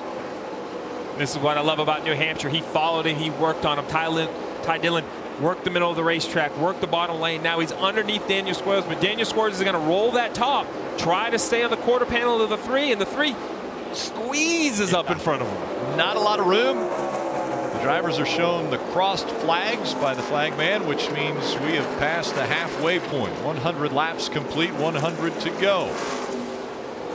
This green flag run, 37 laps. You're watching the Lakes Region 200 at New Hampshire Motor Speedway.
Welcome back to New Hampshire Motor Speedway. As we take a look at today's Toyota driver update. Denny Hamlin in front of the field. Kyle Busch, Daniel Suarez 5th and 7th. Denny Hamlin has already been out in front of the field for 62 laps today. Mike Massaro. Rick, overall, he's pretty happy with the race car. Perhaps, though, their biggest challenge is communication. It's been sketchy. The team can just not hear him when he's on throttle.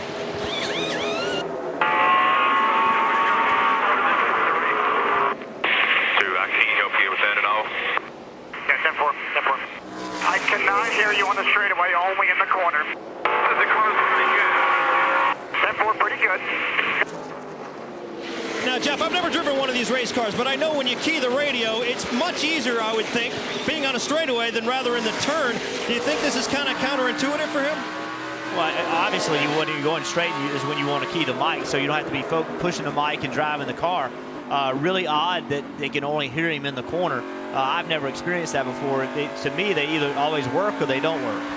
Yeah, I mean, the fact that they have some radio is better than the other option, but perhaps it's a microphone issue. I have seen where the mic will get away from the driver enough or actually spin around in the helmet and pick up most of the engine noise. So it doesn't shock me that when he's wide open down the straightaway, the engine's at its loudest, that's what they're hearing. What I'm impressed with, though, is how calm all three were on the radio. Even with an issue like this, they're staying very calm, communicating through. Well, I think they're calm because of what he did say on the radio, and that was that I agree. The car's pretty good. You know, that makes everybody calm. It could be also that they have a 1 second lead over Brian Scott. That helps too. Denny Hamlin, Brian Scott, Austin Dillon, the top three. Brad Keselowski, Kyle Busch in the top 5.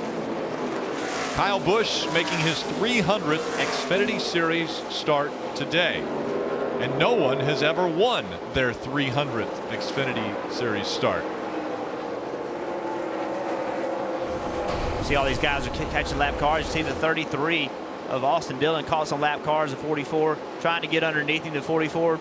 Came down trying to avoid the car on the outside of him. They made contact. I don't think it's enough contact to cause any damage, but you definitely don't want to be running. You don't want lap cars being, running into you. That's the last thing you want. Battle between Daniel Suarez and Ty Dillon continues to heat up. Ty Dillon has the advantage, but Daniel Suarez has been able to reel him back in. Saw Ty kind of give him a slide job leaving turn 4 when he did get by him. I wonder if the 18 gets underneath Ty, will he give him the slide job, try to return the favor? Chase Elliott just behind these two. Doing a good job of taking advantage of Chris Buescher's little bit subpar run. Chris Buescher's back in the 17th position. Well, second in the championship points. Chase Elliott, he's trying to just gain all the points he can, Mike. Yeah, that's the main objective, obviously, when you look at the big picture, but he still wants to win a race. It's been a long time since he's gone to victory lane. Right now, though, the car not perfect. Far from it, actually. He says he's rolling the corner. He feels like the front end is chattering quite a bit. I expect a pretty significant adjustment when they do come down pit road. Chase Elliott, the defending series champion, won 3 races a year ago. Still hasn't found victory lane in the 2015 season, although he has quite a few top 10 finishes, putting him second in the points race behind Chris Buescher. Ty Dillon just behind him. And what happens when you have long green flag runs at tracks is you get out, you try to settle in, but it's only a 1-mile racetrack. You see there's a whole bunch of traffic in front of these guys, and as you race, the leader out there in clean air, working through lap traffic, Denny Hamlin consistently puts down some of the faster laps.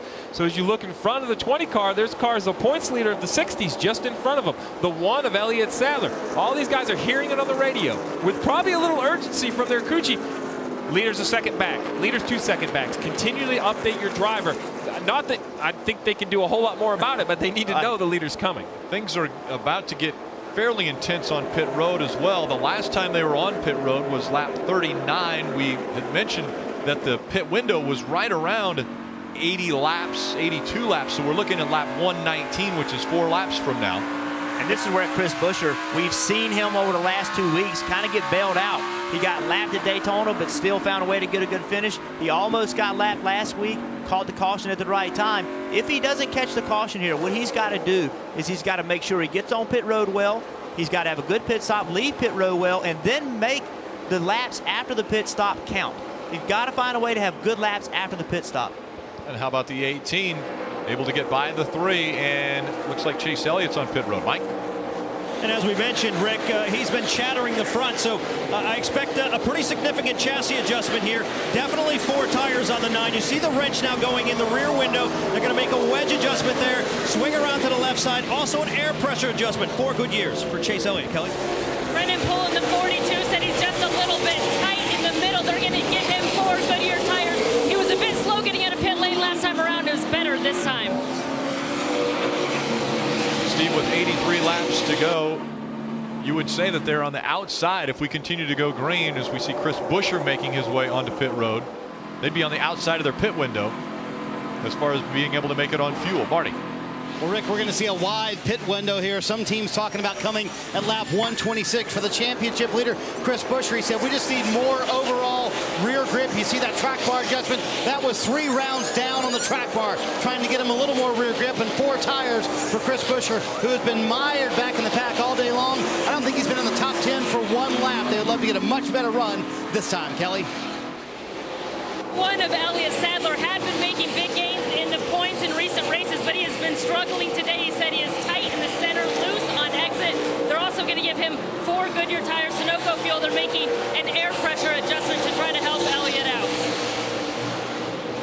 For Ty Dillon, he said he just needs to roll the center a little bit better, especially in 3 and 4. That's the biggest problem for him. You see him coming into his pit stall, the car not good. 1 and 2, he said, wasn't that bad actually for that entire run. They're going to make a track bar adjustment. You see him go down a round and a half on the track bar for Ty Dillon, and 4 tires for Ty as well. Kyle Busch coming down pit road right now as well. Denny Hamlin on the way to his pit stall as well. He's been out front most of the afternoon despite early problems. The car's been just a little bit tight off. They're going to make a chassis adjustment, a wedge adjustment, and 4 tires, Marty. Mike Kyle Busch is here. He said it's just tight and had no grip. It's going to be 4 tires. You saw the track bar adjustment for Kyle Busch. They went up on the track bar for him. And also, he was a little bit worried about his tachometer. He said last time down pit road, it was hard to hold pit road speed. We'll see what Kyle Busch cycles out and if he gains any spots. Mike. Brad Keselowski radioed in not too long ago telling Greg Irwin he needs help everywhere, entry and exit. A track bar adjustment, what was called for over the radio. You're going to see the wrench go in here. Also a 4-tire change on the 22 car. Significant chassis adjustment, a couple of turns on that wrench as the team now continues work on the left side of the 22. Rick? And we see Brian Scott giving up the lead. He will come on to pit road. Marty. Brian Scott on that run, Rick, said he just got tighter and tighter, especially in turns 3 and 4. And he said at the end of the run, the front tires are absolutely done, guys. We'll see if these guys can put him in a position where he can get his first ever Xfinity Series win. You see the wedge adjustment. He leaves us all 12-5 on the stop for Brian Scott. Good run as they race off of pit road. Brendan Gaughan on the outside, 28. J.J. Yaley, Ryan Reed, Brian Scott all on the apron. Here comes the 33 of Austin Dillon. Mike? Austin Dillon's been saying the car's just been too loose throughout the course of the day. We've seen a lot of wiggles out of the 33. They're going to make a 4-tire change. Sunoco race fuel, 4 Goodyears, an air pressure adjustment, and a track bar adjustment. They're trying to tighten this car up so that Austin has the feel he needs to compete with the stronger cars out there this afternoon. And they filled it full of gas. You saw the overflow.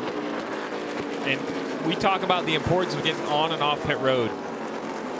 Denny Hamlin has put a clinic on today, getting not only on the racetrack, but on and off pit road. Chris Buescher is a lap down. Before we came to the green flag cycle, we talked that he was just in front of the 20, about a half a straightaway in front of the 20.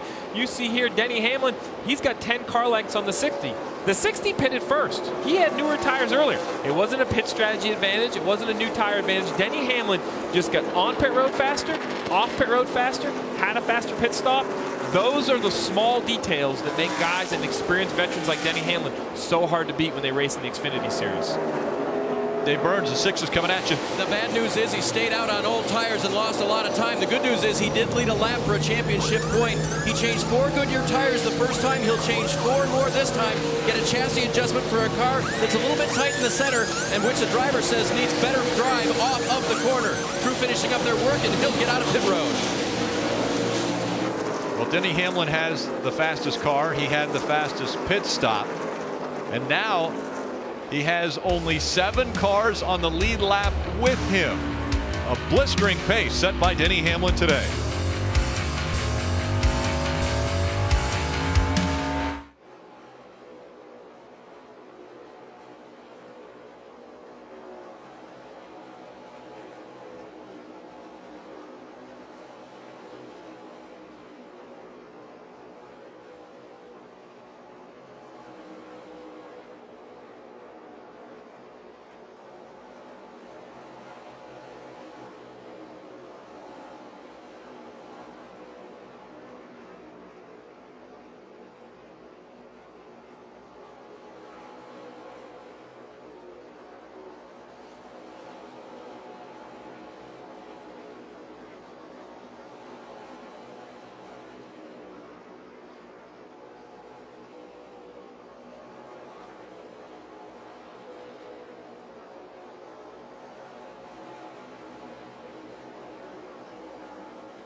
as the sun has come out here at the Magic Mile. Today's aerial coverage provided by our partners at Smithfield Foods.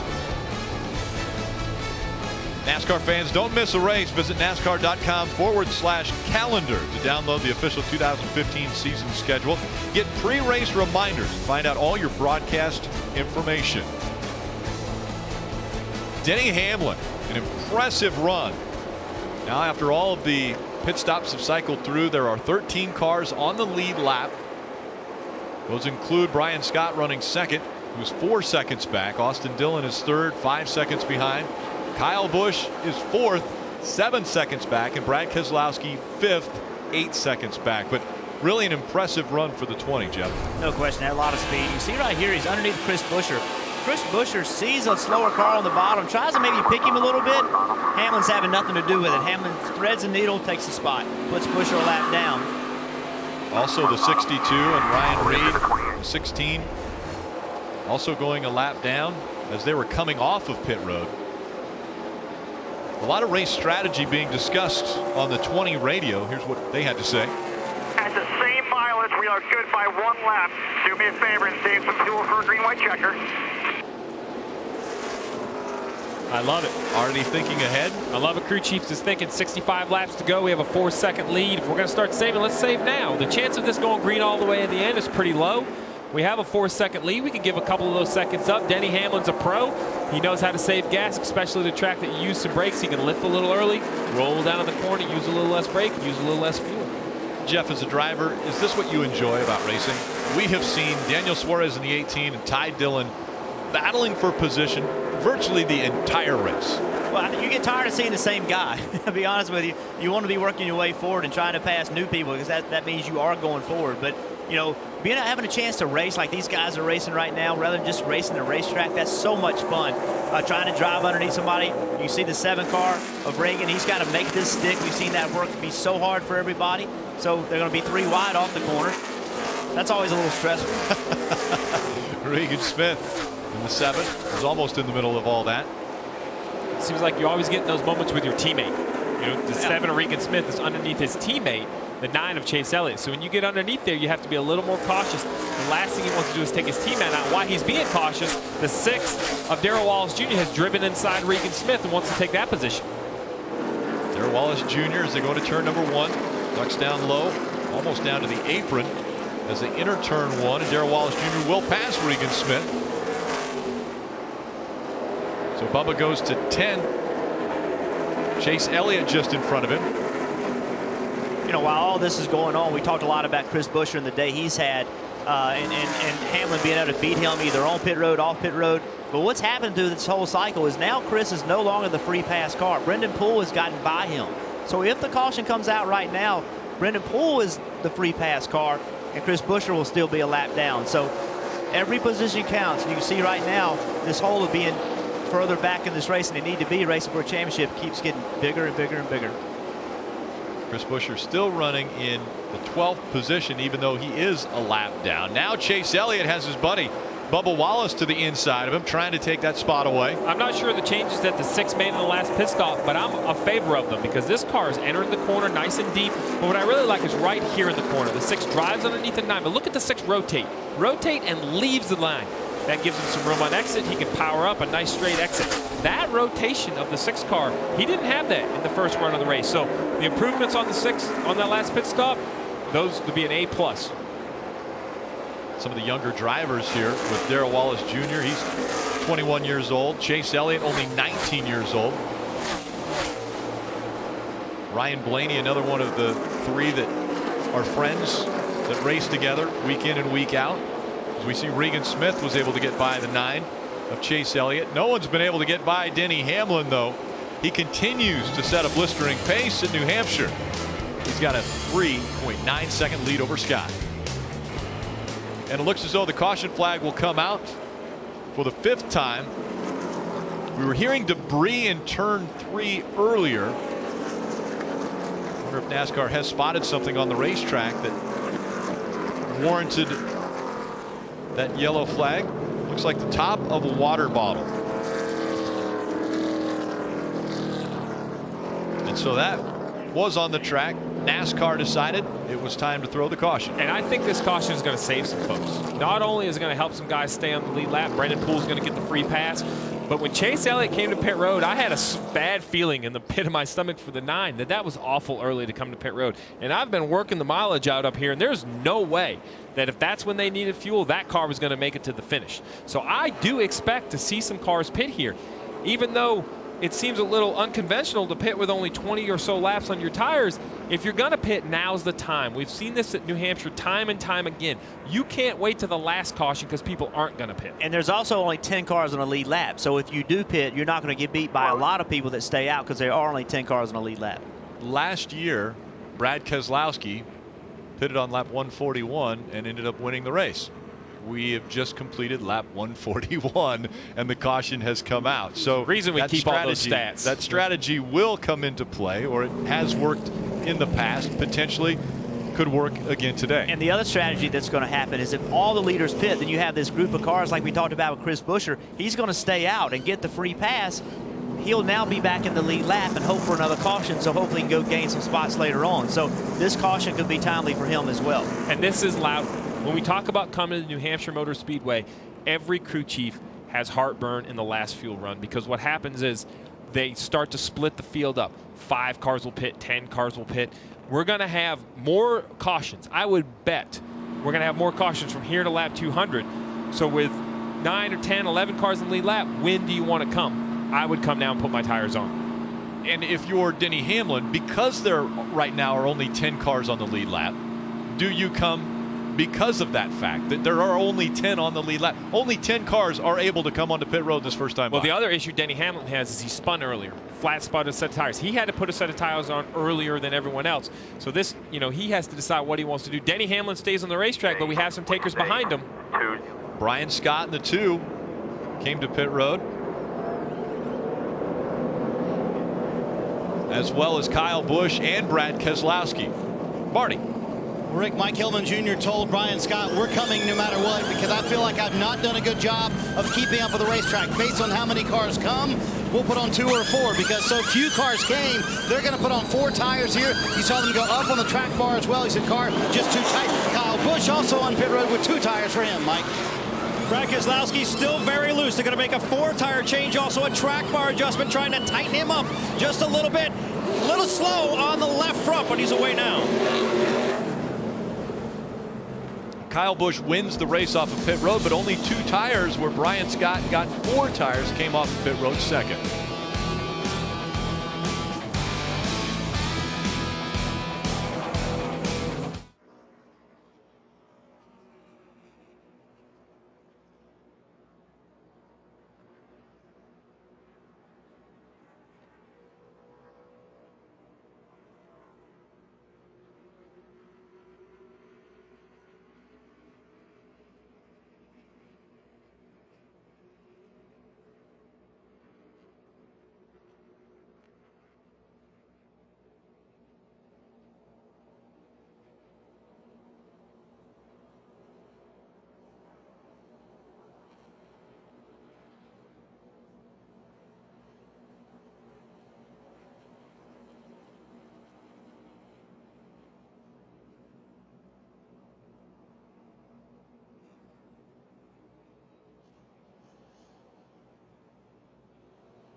Welcome back to New Hampshire Motor Speedway.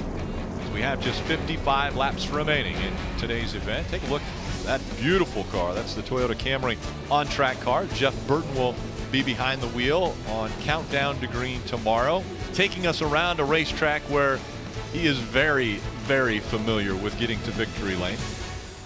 You won here 4 times in the Cup Series, Jeff. Yeah, it's fun driving around in the NBCSN Toyota. It's a lot of fun.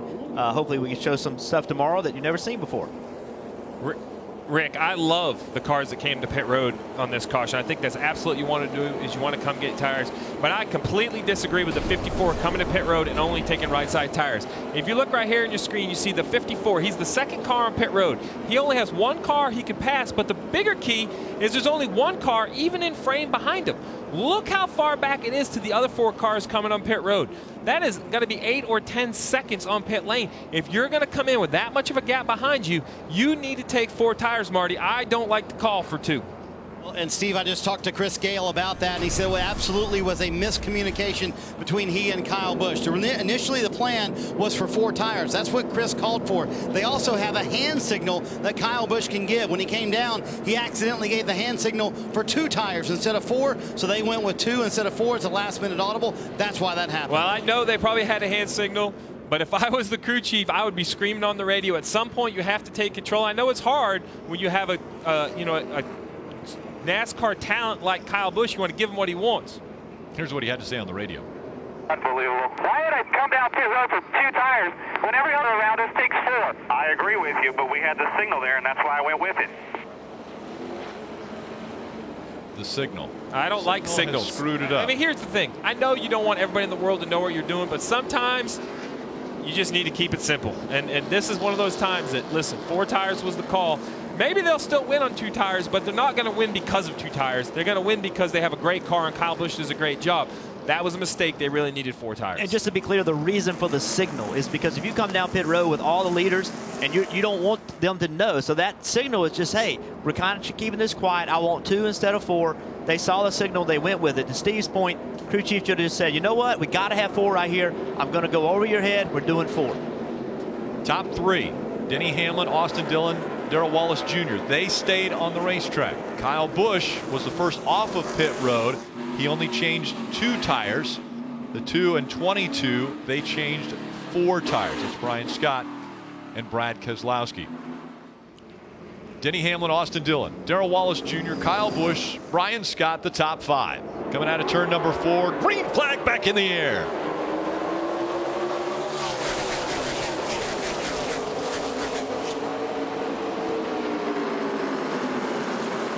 How will 2 tires work out for the 54 of Kyle Busch? Well, I think it's going to work out good right away. You know, they were a little slick on 4 tires earlier. It might take off better, but after 5 laps, I don't think I want to be on right side tires. Brian Scott in the 2, as well as Brad Keselowski in the 22. Those 2 both got 4 tires on pit road when they were on pit road on lap 143. Great move by Brad Keselowski to turn underneath the 6 of Darrell Wallace Jr. Those no tires, I think, are going to really hurt Darrell Wallace here on this restart. He slides up the racetrack. Daniel Suarez in the 18 to the inside of Darrell Wallace Jr. now. Suarez with Ty Dillon just behind him, both working by the 6.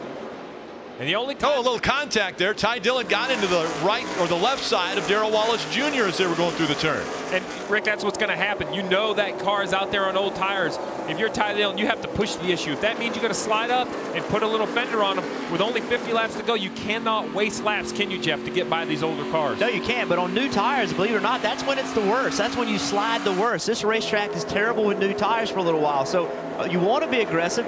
But if you're too aggressive, you slide up and you cause race. How many times we've seen a car on the bottom of the racetrack get up into the car on the outside? Most of those times, they're on newer tires. I saw Denny Hamlin do it a few times already today. Chase Elliott looking to the inside. Darrell Wallace Jr. Chase Elliott is in the 10th position now. Trying to get by Darrell Wallace. He does. So moves up to 9th. Chris Buescher, the first car a lap down. He is 12th. even though he's a lap down, still not a bad points day for your point leader. Well, if he can get in the lead lap, I mean, if he can keep Brendan Gaughan behind him, then he's got a chance to pick up a lot of spots. But here's the problem. Brendan Gaughan gets by him. Now he's with everybody else that's a lap down. He could lose a lot of spots on a restart. It's huge protection. It's a huge difference to be the last car on the lead lap versus being the first car a lap down. You get that late restart, lose 4 or 5 spots. That's a ton of position for the points. And we talked about it right here. 4 tires on the 22 of Brad Keselowski, 2 tires on the 54 of Kyle Busch.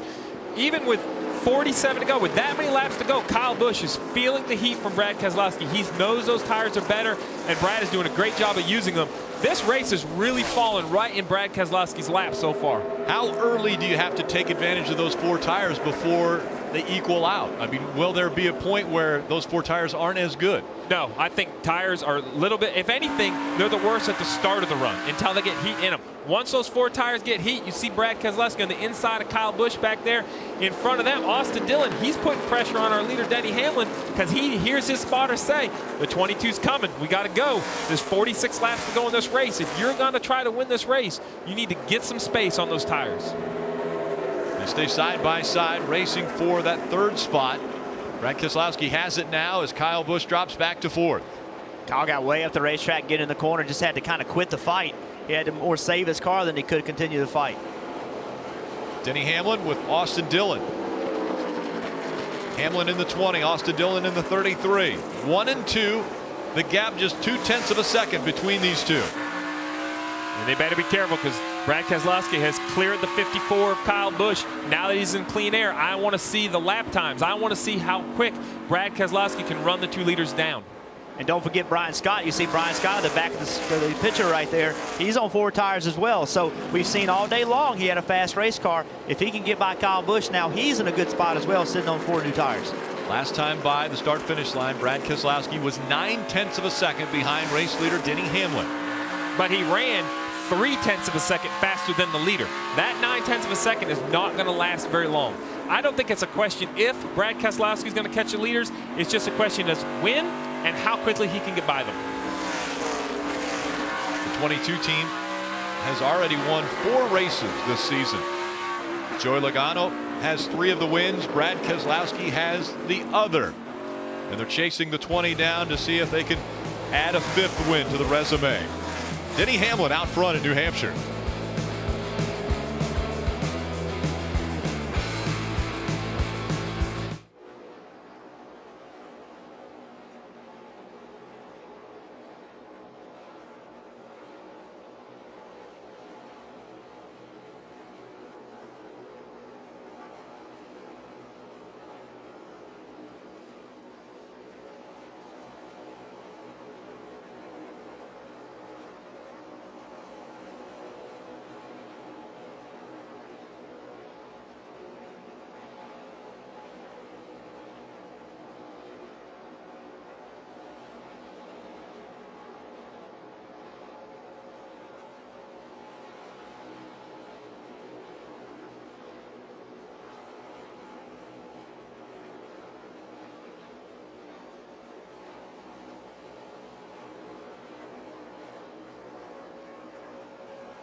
Welcome back to NASCAR Xfinity Series Racing from New Hampshire, presented by Castrol GTX Magnatech.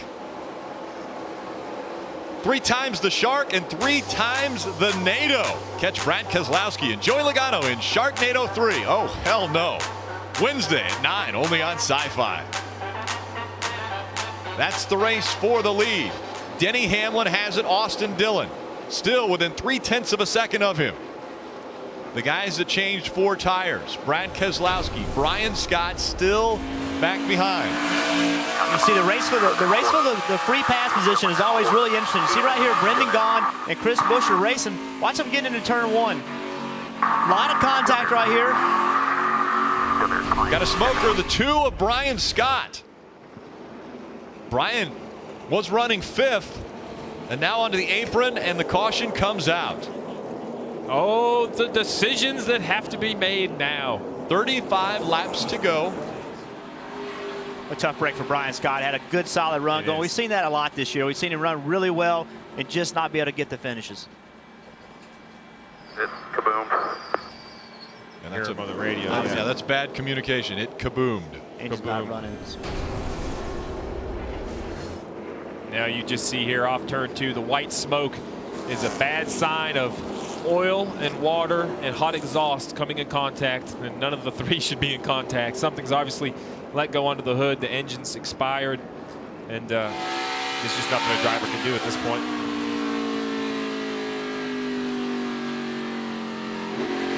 Get throttle.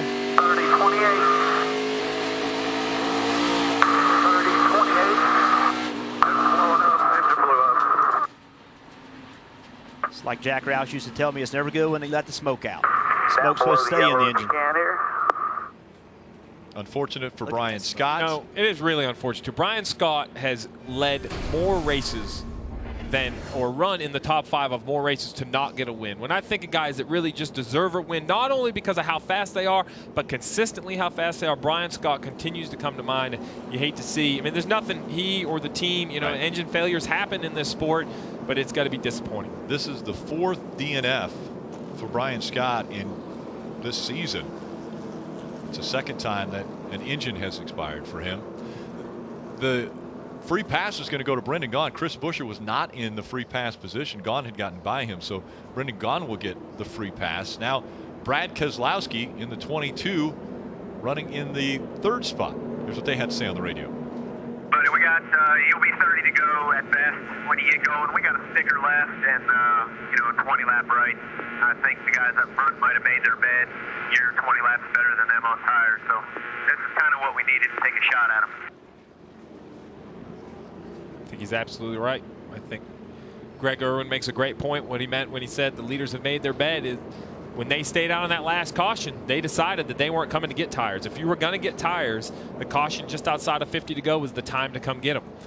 While I think 4 tires at that caution was the right decision, though, the 20 and the 33 had done a great job on those older tires, keeping the gap. But now that the 22 is to their rear bumper, we'll be restarting right on their rear bumper. It's going to be interesting to see if the new tires pay off. Well, here's the problem, too. The 22 with 4 newer tires is going to start on the inside line. And we've seen all day the inside line is not where you want to be on restart. So that's going to put Kyle Busch on the outside. Even though he's not as quick, he has the preferred line. So we know Kyle Busch likes to be aggressive on restart. He's going to be in the preferred line. Can he take advantage of that?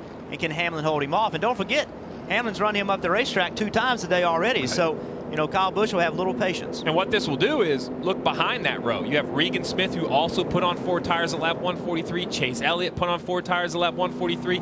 You know, those guys are running for points. Chase Elliott needs to capitalize on a day where Chris Buescher's having a little trouble. Marty.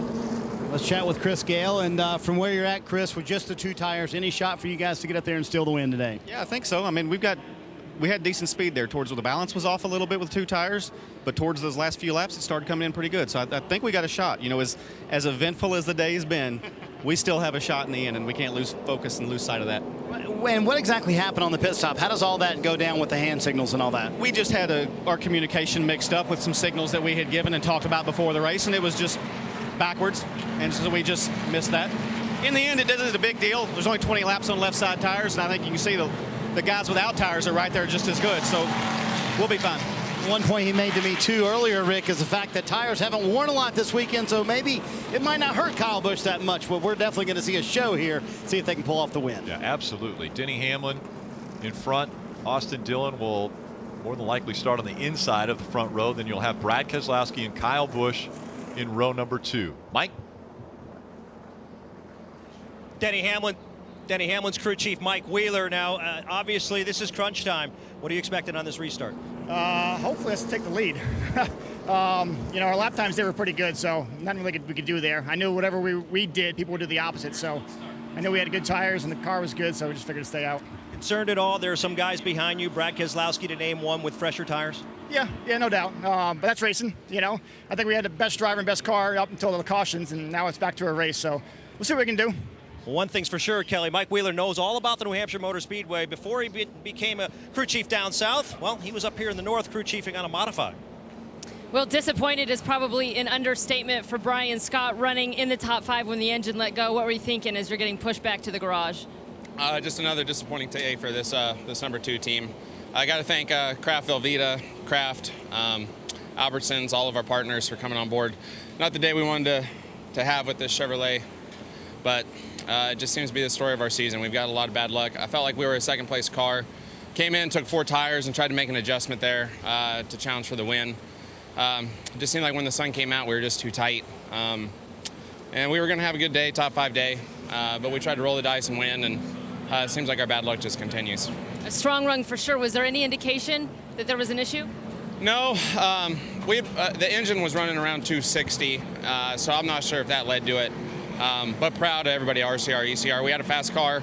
Felt like we had the second fastest car, and we've had some bad luck this season, so we were trying to win a race, and came and got 4 tires, and gambled that was going to be the difference, and we just couldn't get the tight out of the car when the sun came out and the track kept rubbering up, and now unfortunately the engine let go, and these guys will figure out what happened. Just like I said, another disappointing race for us.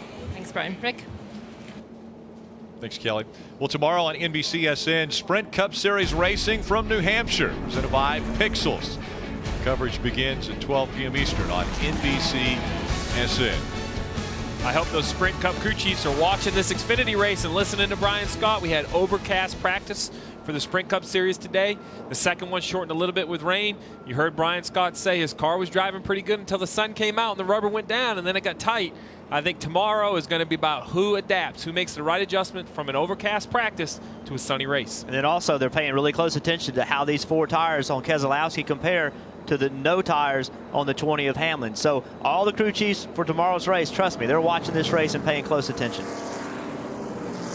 And it's a good race.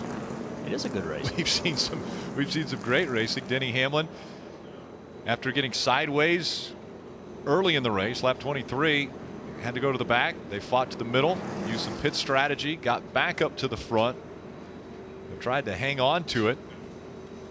Austin Dillon has been fighting him for that top spot. Brad Keselowski, Kyle Busch, Daniel Suarez, the top 5 here at New Hampshire.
NASCAR America, the best NASCAR news and information first. Weekdays at 5 p.m. Eastern on NBCSN. NASCAR is on NBCSN and NBC 7 days a week. Of course, the exclamation point put on the week Sunday at 11 for NASCAR Victory Lap.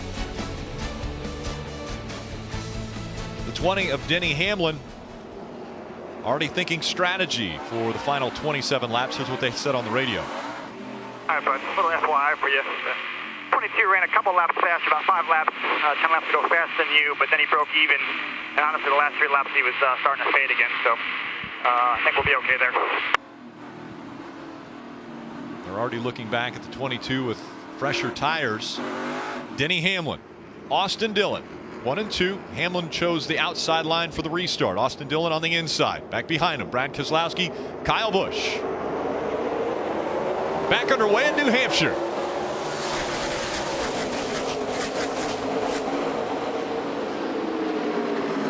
Austin Dillon with a great restart. They have jumped the restart, actually. Looked like he had a better restart than Denny Hamlin. And Austin Dillon is out in front. Here comes Brad Keselowski on the inside of Kyle Busch. He'll take 3rd away.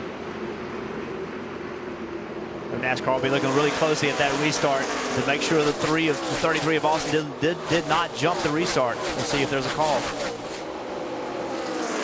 The leader of the race is going to be the one who restarts the race once he gets in between the single white line and single red line and double red line on the outside wall. That's the restart zone.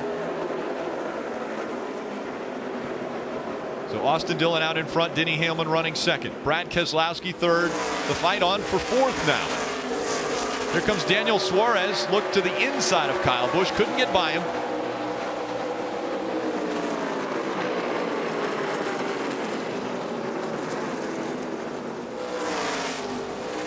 Ty Dillon back to the inside of the 18 of Suarez. We have seen this many times today. As the laps wind down, under 24 to go.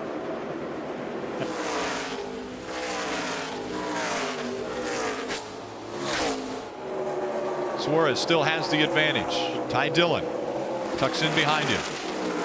That's 5th and 6th.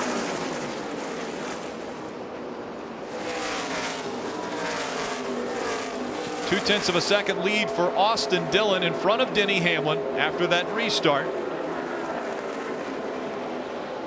Will the 4 fresher tires work for Brad Keselowski, who's running 3rd? Here comes Denny Hamlin once again. Pushing the 33 all the way down the front stretch. He can get to his bumper. Oh, big wiggle by the 33, and Denny Hamlin works inside him. This is where it's going to get difficult, though. Driving into turn 3 underneath him, it's going to be very hard for Denny to hold the position. We've seen it twice already. He's not been able to do it. Side by side as they go into turn 3. Up the racetrack, he went again. A little contact made. 1 and 2 fighting for position. Denny Hamlin takes away. Here comes Brad Keselowski. He'll take 2nd away from Austin Dillon.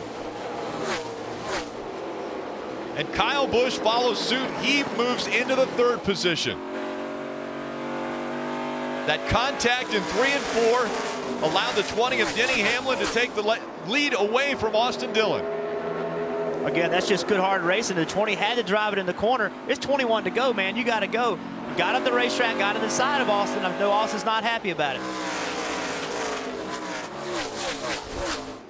Denny Hamlin in front of Brad Keselowski. We heard them discuss on the radio that the 22 of Brad Keselowski has fresher tires. He was running a little bit faster laps before that last caution. They made Denny aware of it. Now I'm sure Denny is well aware of who's behind him. And we've seen time and time again the 20 just cannot hold the bottom of the racetrack underneath somebody. You know, that's been with his teammate twice, and now with Austin maybe for the race win. So he's had a tough time with it. I don't think he minded it too much that time, though, because that was for the lead late in the race. Denny Hamlin has his Toyota Camry out in front. Brad Keselowski, Kyle Busch, Austin Dillon, Daniel Suarez.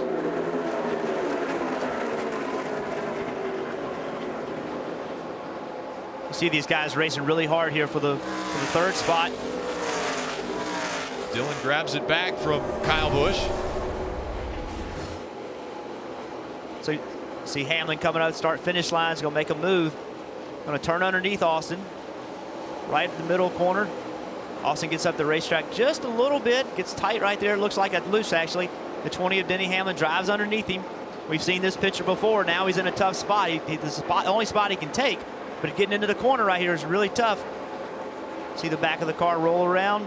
Gets up in the outside of the 33. Moved that 33 up the racetrack and took the lead away from him. Then Brad Keselowski followed right behind, as did Kyle Busch. Which you hate to see two people get together for the lead, but he didn't hit the 33 in the rear bumper. He drove in inside of him, trying to pass him clean. Now, I don't think he felt too bad when he got loose and moved the 33 up and cleared him. So it's that catch-22 of hard racing. It's not like he went in and just moved him in the bumper, but he definitely drove it in there with the question mark if it would stick. But they both made it out the other side. I mean, that's short track racing, and there's going to be two frustrated teams at the end of it. It is short track racing, but here's the deal. If the 33 were to ever get back to the 20, absolutely, then watch out, because in my eyes, you drive people the way they drive you. So if you got run up the racetrack, then it's okay to run them up the racetrack. So if we get a caution and those two teams get back together, watch out.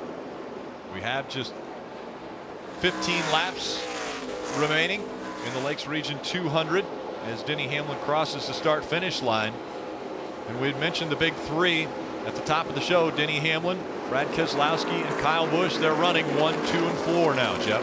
And I wonder too, we saw Kyle Busch kind of give the spot up for Austin Dillon. Didn't put up a big fight. I don't think Kyle Busch's car is as good as it needs to be right now for sure, but I wonder if he gave that spot up so he had a chance to restart on the outside again rather than restarting on the bottom. A little bit of strategy when you don't have the best car. Maybe it's best to start on the outside and try to make something happen. Or he wanted to see if the 33 got back to the 20, what would happen. Maybe he just wanted to watch it. Let's let him get up there and let's let them settle it. Maybe he couldn't get to the bumper of the 20. He hoped the 33 could. Are you already thinking then that we're going to see another caution, or is that potentially what the 54 is thinking? Well, historically, we have seen cautions late in this race, and we see a lot, green, white, checkered. We see late rate cautions, so it wouldn't surprise me to see that. I know Denny Hamlin doesn't want it right now. I can assure you, Keselowski, Dillon, and Busch, they do want the caution. Marty. We would love to think Kyle Busch was thinking that far ahead, but after he got past, he said, man, I would just love to be able to get into the corners like those guys can. So I think it's much more of a handling issue than it is a forward-thinking issue if there's another restart, Jeff.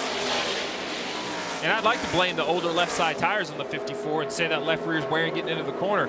But those tires are no older than what the 20 or the 33 has on. So I think it's just a matter of how good your balance is versus what your tires are. Austin Dillon's balance is very good.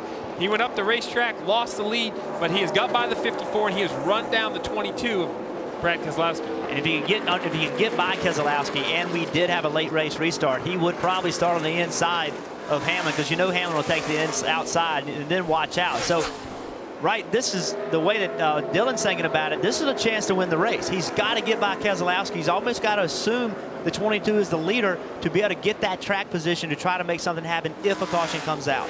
There's a huge sense of urgency to trying to get this second spot. But this is what makes the Cup regulars so difficult. As he chases the 22 down, he's faster. He's run the 22 down from a second back. Well, you see a big mistake. Just as I say, they really make mistakes. Here was Brad Keselowski loose off the corner. Dillon gets by.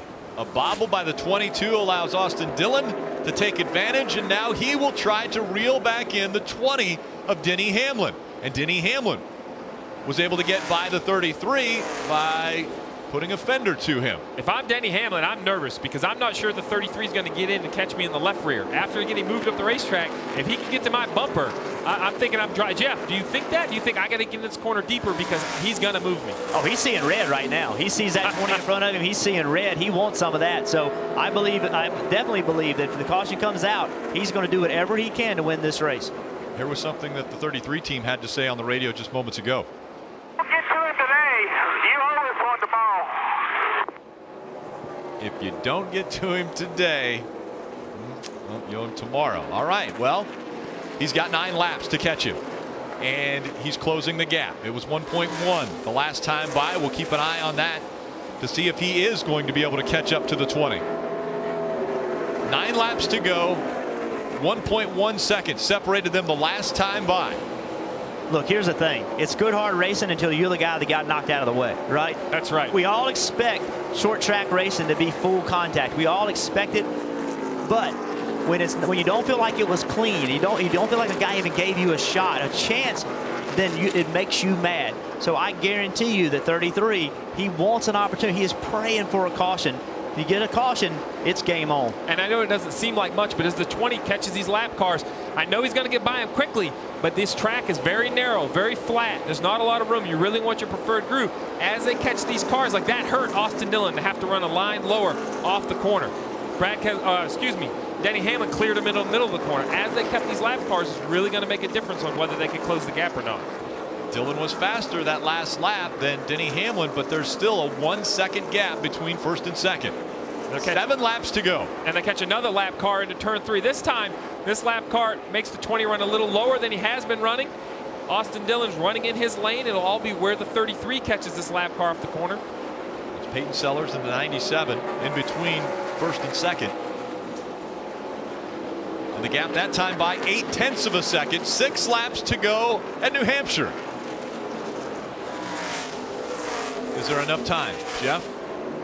Unless Denny Hamlin has a problem, I don't think there's enough time. Or if he runs up on lap traffic, I don't think there's enough time. But I can promise you, mad race car drivers tend to drive a little bit quicker. So the 33, he's getting everything he can. If there's a chance, he'll get there. It's just not enough laps, in my opinion. And I was getting ready to say that Sprint Cup drivers rarely make mistakes, and that's when the 22 of Brad Keselowski slipped.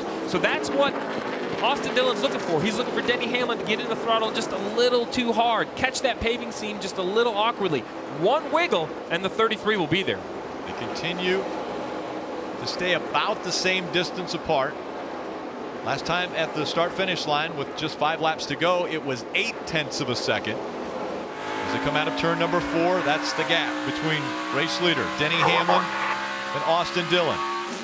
That time by 0.9 of a second. Austin Dillon not closing the gap on the 20, but once again, there's a slower car in front of the 20. Will that come into play? Less than 4 laps to go.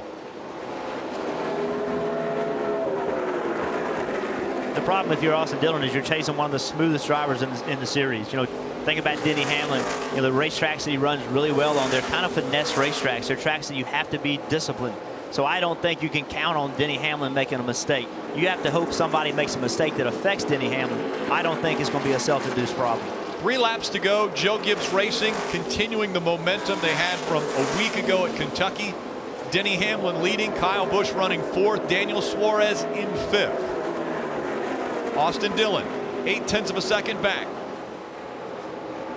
There's the gap. Now just 4 car lengths separating the 20 and the 33. 2 laps of racing to go from New Hampshire. And there's more lap cars getting into turn 1 that these leaders are going to catch. Plenty of cars in front of the 20 of Denny Hamlin. Less than 2 miles of racing remain. How smooth will the 20 be? The gap closes just a bit there from the 33. Hamlin behind that 24 of McClure. Now he's going to have to enter on the bottom lane. We've seen that be a struggle for Denny today. The last lap. Austin Dillon, does he have anything in him? Can he catch up to the 20? Denny Hamlin so smooth as he goes down the backstretch. A half a second lead. The last time by, Denny Hamlin has never won at New Hampshire. Austin Dillon tries hard through 3 and 4. Denny Hamlin onto the front stretch. Hamlin will win in New Hampshire.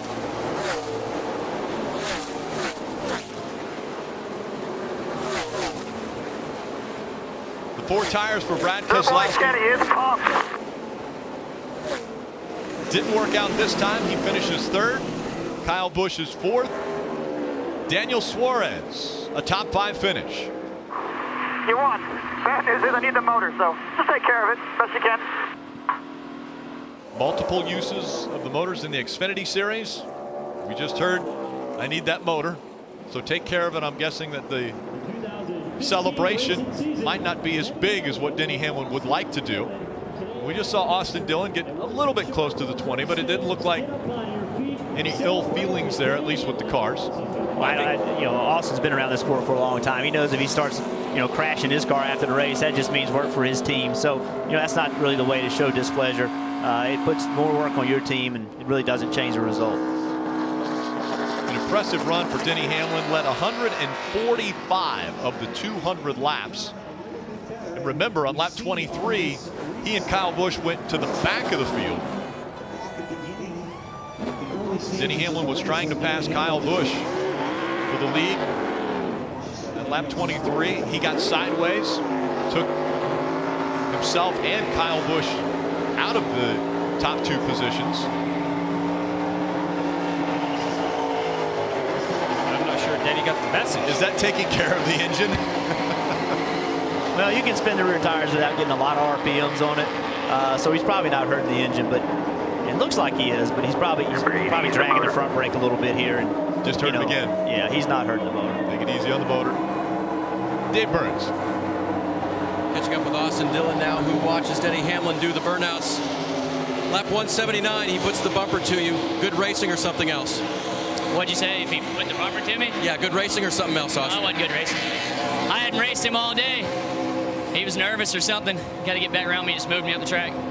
He never wanted to race side by side for a lap with anybody. He wrecked his teammate at the beginning of the race. It's all good. We got plenty of races left. It'll happen again to him. And you talked about tomorrow. What would you like to see in the form of repayment? I don't know. I'm not going to talk about it. He won't be ready. All right, Austin Dillon, second here today, led for a long time, Marty. Well, let's chat with Kyle Busch, and let's first of all start at the end of the race, Kyle. That call with 2 tires where it was a miscommunication with you and Chris. What happened on that, first of all, and how much more difficult did that make your job? Well, I don't know. Just I wanted 4. We just didn't get 4, so it doesn't matter. But we weren't good enough to win anyways today. Obviously, the 20 was, so more power to them. And, I thought it was going to be a better race than that with us being able to have a better car. But, man, I was just sideways all day, sideways getting in. I just had no grip. What about the contact? We didn't know contact, but when the 20 got up into you early in the race, how did that change the way you had to approach the game today? It didn't do anything. It didn't matter. Didn't matter at all? All right, Kyle Busch, obviously not too happy with the 4th place finish. The car very good, but the 2 tires at the end didn't really help him that much, guys. Denny Hamlin has had a little bit of a rough day, and so have the drivers that have been around him. Lap 23, Denny Hamlin on the inside of Kyle Busch, gets into him, slides in front. Kyle Busch has nowhere to go. He has to stop, and they restart at the back of the field. But on lap 48, after some pit strategy played out, Denny Hamlin able to get by the 54. Then late in the race, the 20 on the inside of the 33, trying to take the lead away from the 33, slides up the track. Gets into the left side of the 33 of Austin Dillon. Let's go down to victory lane. Denny Hamlin getting out of the race car now, celebrating his 2nd Xfinity win of the season. His first career here at the Magic Mile in New Hampshire. A big victory and an eventful day for sure for Denny Hamlin. And my goodness, a lot went on for you today. Let's go all the way back to lap 23. You spun, contact with your teammate. What happened there? 2 guys racing hard for a win, that's for sure. The bottom line, if you don't have any air on the outside of you, you just can't hold it. And it was an example of that about 3 times today. But I drove so hard because my buddy Kenny Abul is sponsoring me for this race with the Sun Energy one Toyota, and I just want to win for Kenny. He's my buddy. I'd do anything for him, and he's been such a great supporter of me this year. So thank Wheels for giving me the dominant car. We had the best car, and just, wow, what a day. That incident with your teammate, not the only one of note today. Late race battle with Austin Dillon, there was contact. What's your side of the story? Well, he jumped the restart for one. You got to. I'm the control car, but that's fine. And eventually, I was going to get back around him anyway. But same thing. I was a fender ahead, and he drove in there knowing that he was going to have to hold me low to hold the position, and I just washed up into him. But that's 2 guys on a short track race for a win. He spoke after the race. It sounded like he did not agree with it, didn't think it was clean racing, and stopped short of vowing payback, but it sounded like there may be that coming. Well, we both got race cars. There's Kenny. Kenny Habul now congratulating Denny Hamlin, a victor here in New Hampshire. Rick?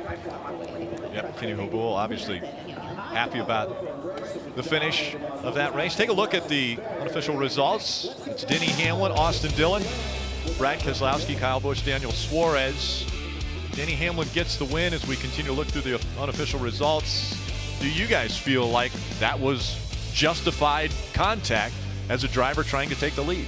Well, listen, I think drivers can race without running into each other. I think, you know, if you're not good enough to pass a guy without running into him, then find another way. So, you know, he got the win, he got the trophy, but, you know, if you're Austin Dillon, you don't feel good about it, and those things have a way of coming back around sometimes. Yeah, I mean, I agree with Denny Hamlin saying about how difficult it is when the air is gone off the right side of your race car, but we saw a lot of side-by-side racing today. Not everybody went up into it.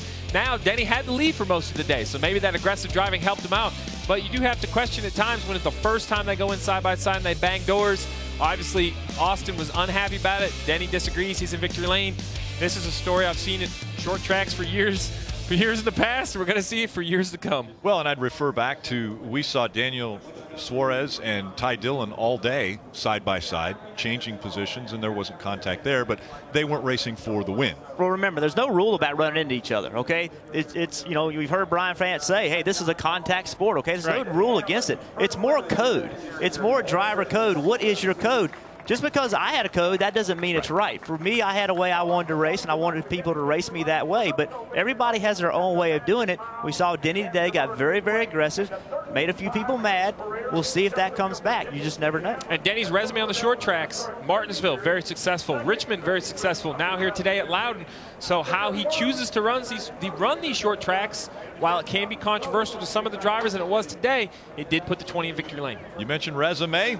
Denny Hamlin adds New Hampshire to his resume as far as winning in the Xfinity Series. When we come back, Krista, Kyle, and Frank will weigh in on this win.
Today, obviously, than they might be tomorrow, but did you learn much track-wise that you can apply to tomorrow afternoon? Oh, yeah, I definitely learned some things, and I'm excited for tomorrow. We've always had fast cars here, and we had a good day today, just not the great day we wanted to be in victory lane, so we'll take a little bit of knowledge and hopefully go win tomorrow. Brad Keselowski, your third place finisher, Dave.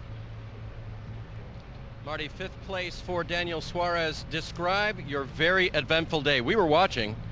That was a long day, but I mean, overall, very proud of everyone in Jockey Racing because they're doing an amazing job. The car was strong enough to come back a couple times, and I'm happy about that. The car had a lot of speed all day long, and we showed that at the racetrack. I'm very happy. One more time, our Toyota Camry number 18, Harris Juniper Telcel, was very strong.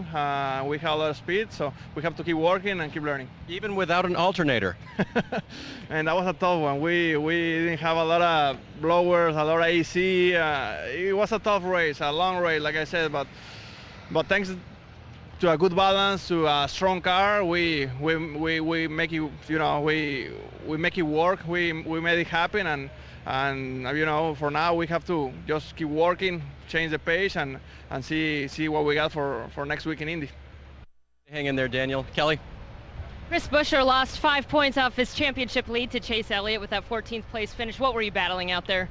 Just a lack of grip overall. I mean, we never really got the balance where we needed it this weekend, so these S guys worked hard, but just weren't able to get where we needed it, and made for a long race. But salvaged a decent day out of it, and we just gotta go on to these next few and get a little better. Still a 31-point lead, and you just used the word salvage. It seems like you've kind of had to do that over the last few races, get the best that you can. What is this team sort of lacking at the moment? I'm not sure, honestly.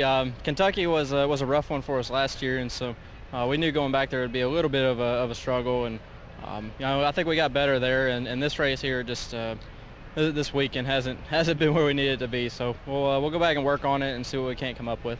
All right, thank you, Chris. Krista?